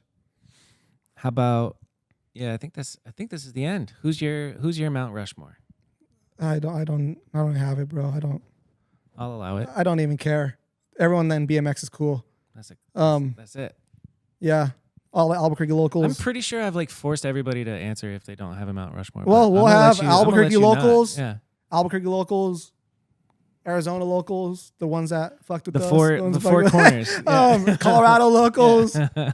LA locals, like, you know what I'm Yeah. saying, that were dope. So I think it's just like those people, Mount Rushmore that I've seen is get influenced by other people and shit. So Mhm. it's all a flowing thing. And if that sounds stupid, but I'm to a point. I don't care. Who dude. gives a It's shit? all cool, bro. I got one last thing before we go. Actually, I told people to submit their videos and that I would watch them on the show. So here's me doing that. So what are we doing? Watching a video? We're gonna watch Comment Donkey's new video. Comment Donkey. Yeah, Michael Jimenez from out here. Oh shit. We're going live now, no ladies and worries. gents and humans. This guy needs a new interior designer. Yeah. Yeah. Why? Because of the placement of stuff, or Yeah, just the look just- of it? It's just a lot of browns. I and- set up the the color. Yeah, Okay, that's I was gonna say I put the couches here, but this not is the color. kind of more like woodsy Yeah. than oceany. Sorry to salt on Very it. but- earthy. Jamil, Oh, you you hear got the that, brown. dog? I see what he's doing. That's not him. When does this video come out? This like, 3 episode will weeks. come out Monday. Moon Day. All right, here's Edgework. Comment Why does Donkeys. that name? Oh, Spinelli's. Comment Donkey. Oh, he does the sparks. Oh shit. That hurts my Cool. teeth. Yeah. Is this showing pretty to the sick. viewers? Yeah. Damn, this That's reminds pretty me sick. of What is on his foot? Jason. What's the name? That had did the 180 and shot the gun backwards. Oh, Jason Ellis. Is his Jason name? Levy. No, something. Levy. Jason Levy. This is Arizona local. No, he's from out here. Really? No, he's not from out here, but he's lived out here. And he Oh yeah, lived- that's Santa worked at Barbara. We Woodward. had Santa Barbara. Nick Castillo, man, holy shit, Ooh. Santa Barbara killer. Oh, Damn. okay, Jibs. See, that's cool. This is sick. Good job, Michael. Damn, the fakey Levy. Is that his girl? Girl filming, dude? Oh, maybe. Or his boyfriend? While foot that was plant. happening, I was like, please don't suck the finger. Please don't suck Oh, the yeah. finger. Nice. This song is horrible. Feeble, Levy, Lucky, Sprocket. Yeah, this song's horrible. I was vibing the song for the first little bit. It's got that energy. I don't like Remind me of don't like the a vocals, dude. Yeah. like a Geico commercial or like a Let's Go Hurts, Yeah, Let's Go. yeah, I can What's see up, that. sir? Hey. How you doing? Whoa. Good. We're just doing this podcast. You want to come say hi? Come say hi. Say hi on the podcast. Come on down, bro. I'm gonna introduce myself. Ooh, I like your shoes. Okay, he got the J's. Jamil, Nate, Jamil. Hello, sir. How you doing? Good. Nice to meet you. Where are you from? Here. Oh, L.A. No. You were literally born in LA, yeah. Born in LA. Oh, nice. Yeah, how you doing? You guys just got back from a concert. How's your night going, dude? Good. Just doing this and Doing good now? Kanode Knows. knows, right? Man, that guy. We're just at the end. Man, that guy's yeah, the killing it. best. What concert did you see? Russ. Oh, who? Russ is a R&B rapper. Oh, Russ. Hell yeah. That guy got beef with Adam. I think got Adam jumped on Melrose. What? Yeah. Damn. Well, I could be wrong, but there's some That's shit. interesting. I'm stitching over here. I don't know if that's true. I'm just an idiot Damn, guy. that's wild, dude. I've never It seen could've that. been like- I've never seen that all It the could way. have been like 360. Playboy Cardi or something. Something. Russ. I can't Russ. believe he did Oh, that. oh. Yeah. What was that? Sorry. Pedal to backs. Whoa. Oh, that'd be cool into like a ditch or I can do a understand bank. That's Albuquerque right Yeah. there. Was that Grant C right there? Was that Dustin? Maybe. No. No. That's UNM, I think. This is great, Michael. God damn. They're great, but in my opinion, the music sucks. Literally like a Hertz commercial. Let's go. Like a Hertz commercial. Like Hertz, let's go. You know, like the end one. Go. That guy's cool. Yeah, he's super great. He like What's Unity? Unity's a bike shop in Phoenix Oh shit. Okay. that sponsors this podcast. Oh, nice. 43rd Avenue and Bethany Home. There you go. Yeah. Don't forget them. Yeah, cool. There's our first Kanode Knows premiere. Yeah. Go check out Comet Donkeys, Good Times and Gooder Tricks. Gang, gang. All right. Let's go. And all that said, any last words? Last words is drinkcaffeine.com. Drink Caffeine on Instagram. And if you want to see me on TikTok, I've been posting. That's where I post really food. On at I am Nate Richter on TikTok and Instagram. I really don't post anymore, but yeah, stay tuned. We're gonna be doing the drinks, man. So we're gonna be sponsoring your jam hopefully and your premiere, go. and yeah, we're gonna be doing direct sales.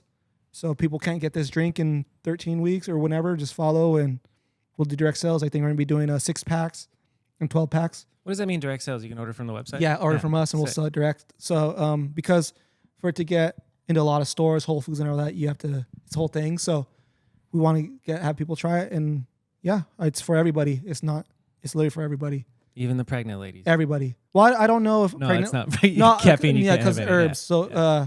So any herb drink, like Caffeine, even it's good for the pregnants. but even like pressed juice, Mm-hmm. pregnant ladies Not can't good. have unless it has to be pressed on like that day because it's not pasteurized. Interesting. Our drink is pasteurized, Yeah. but it has herbs that some people could be allergic to. So, Right.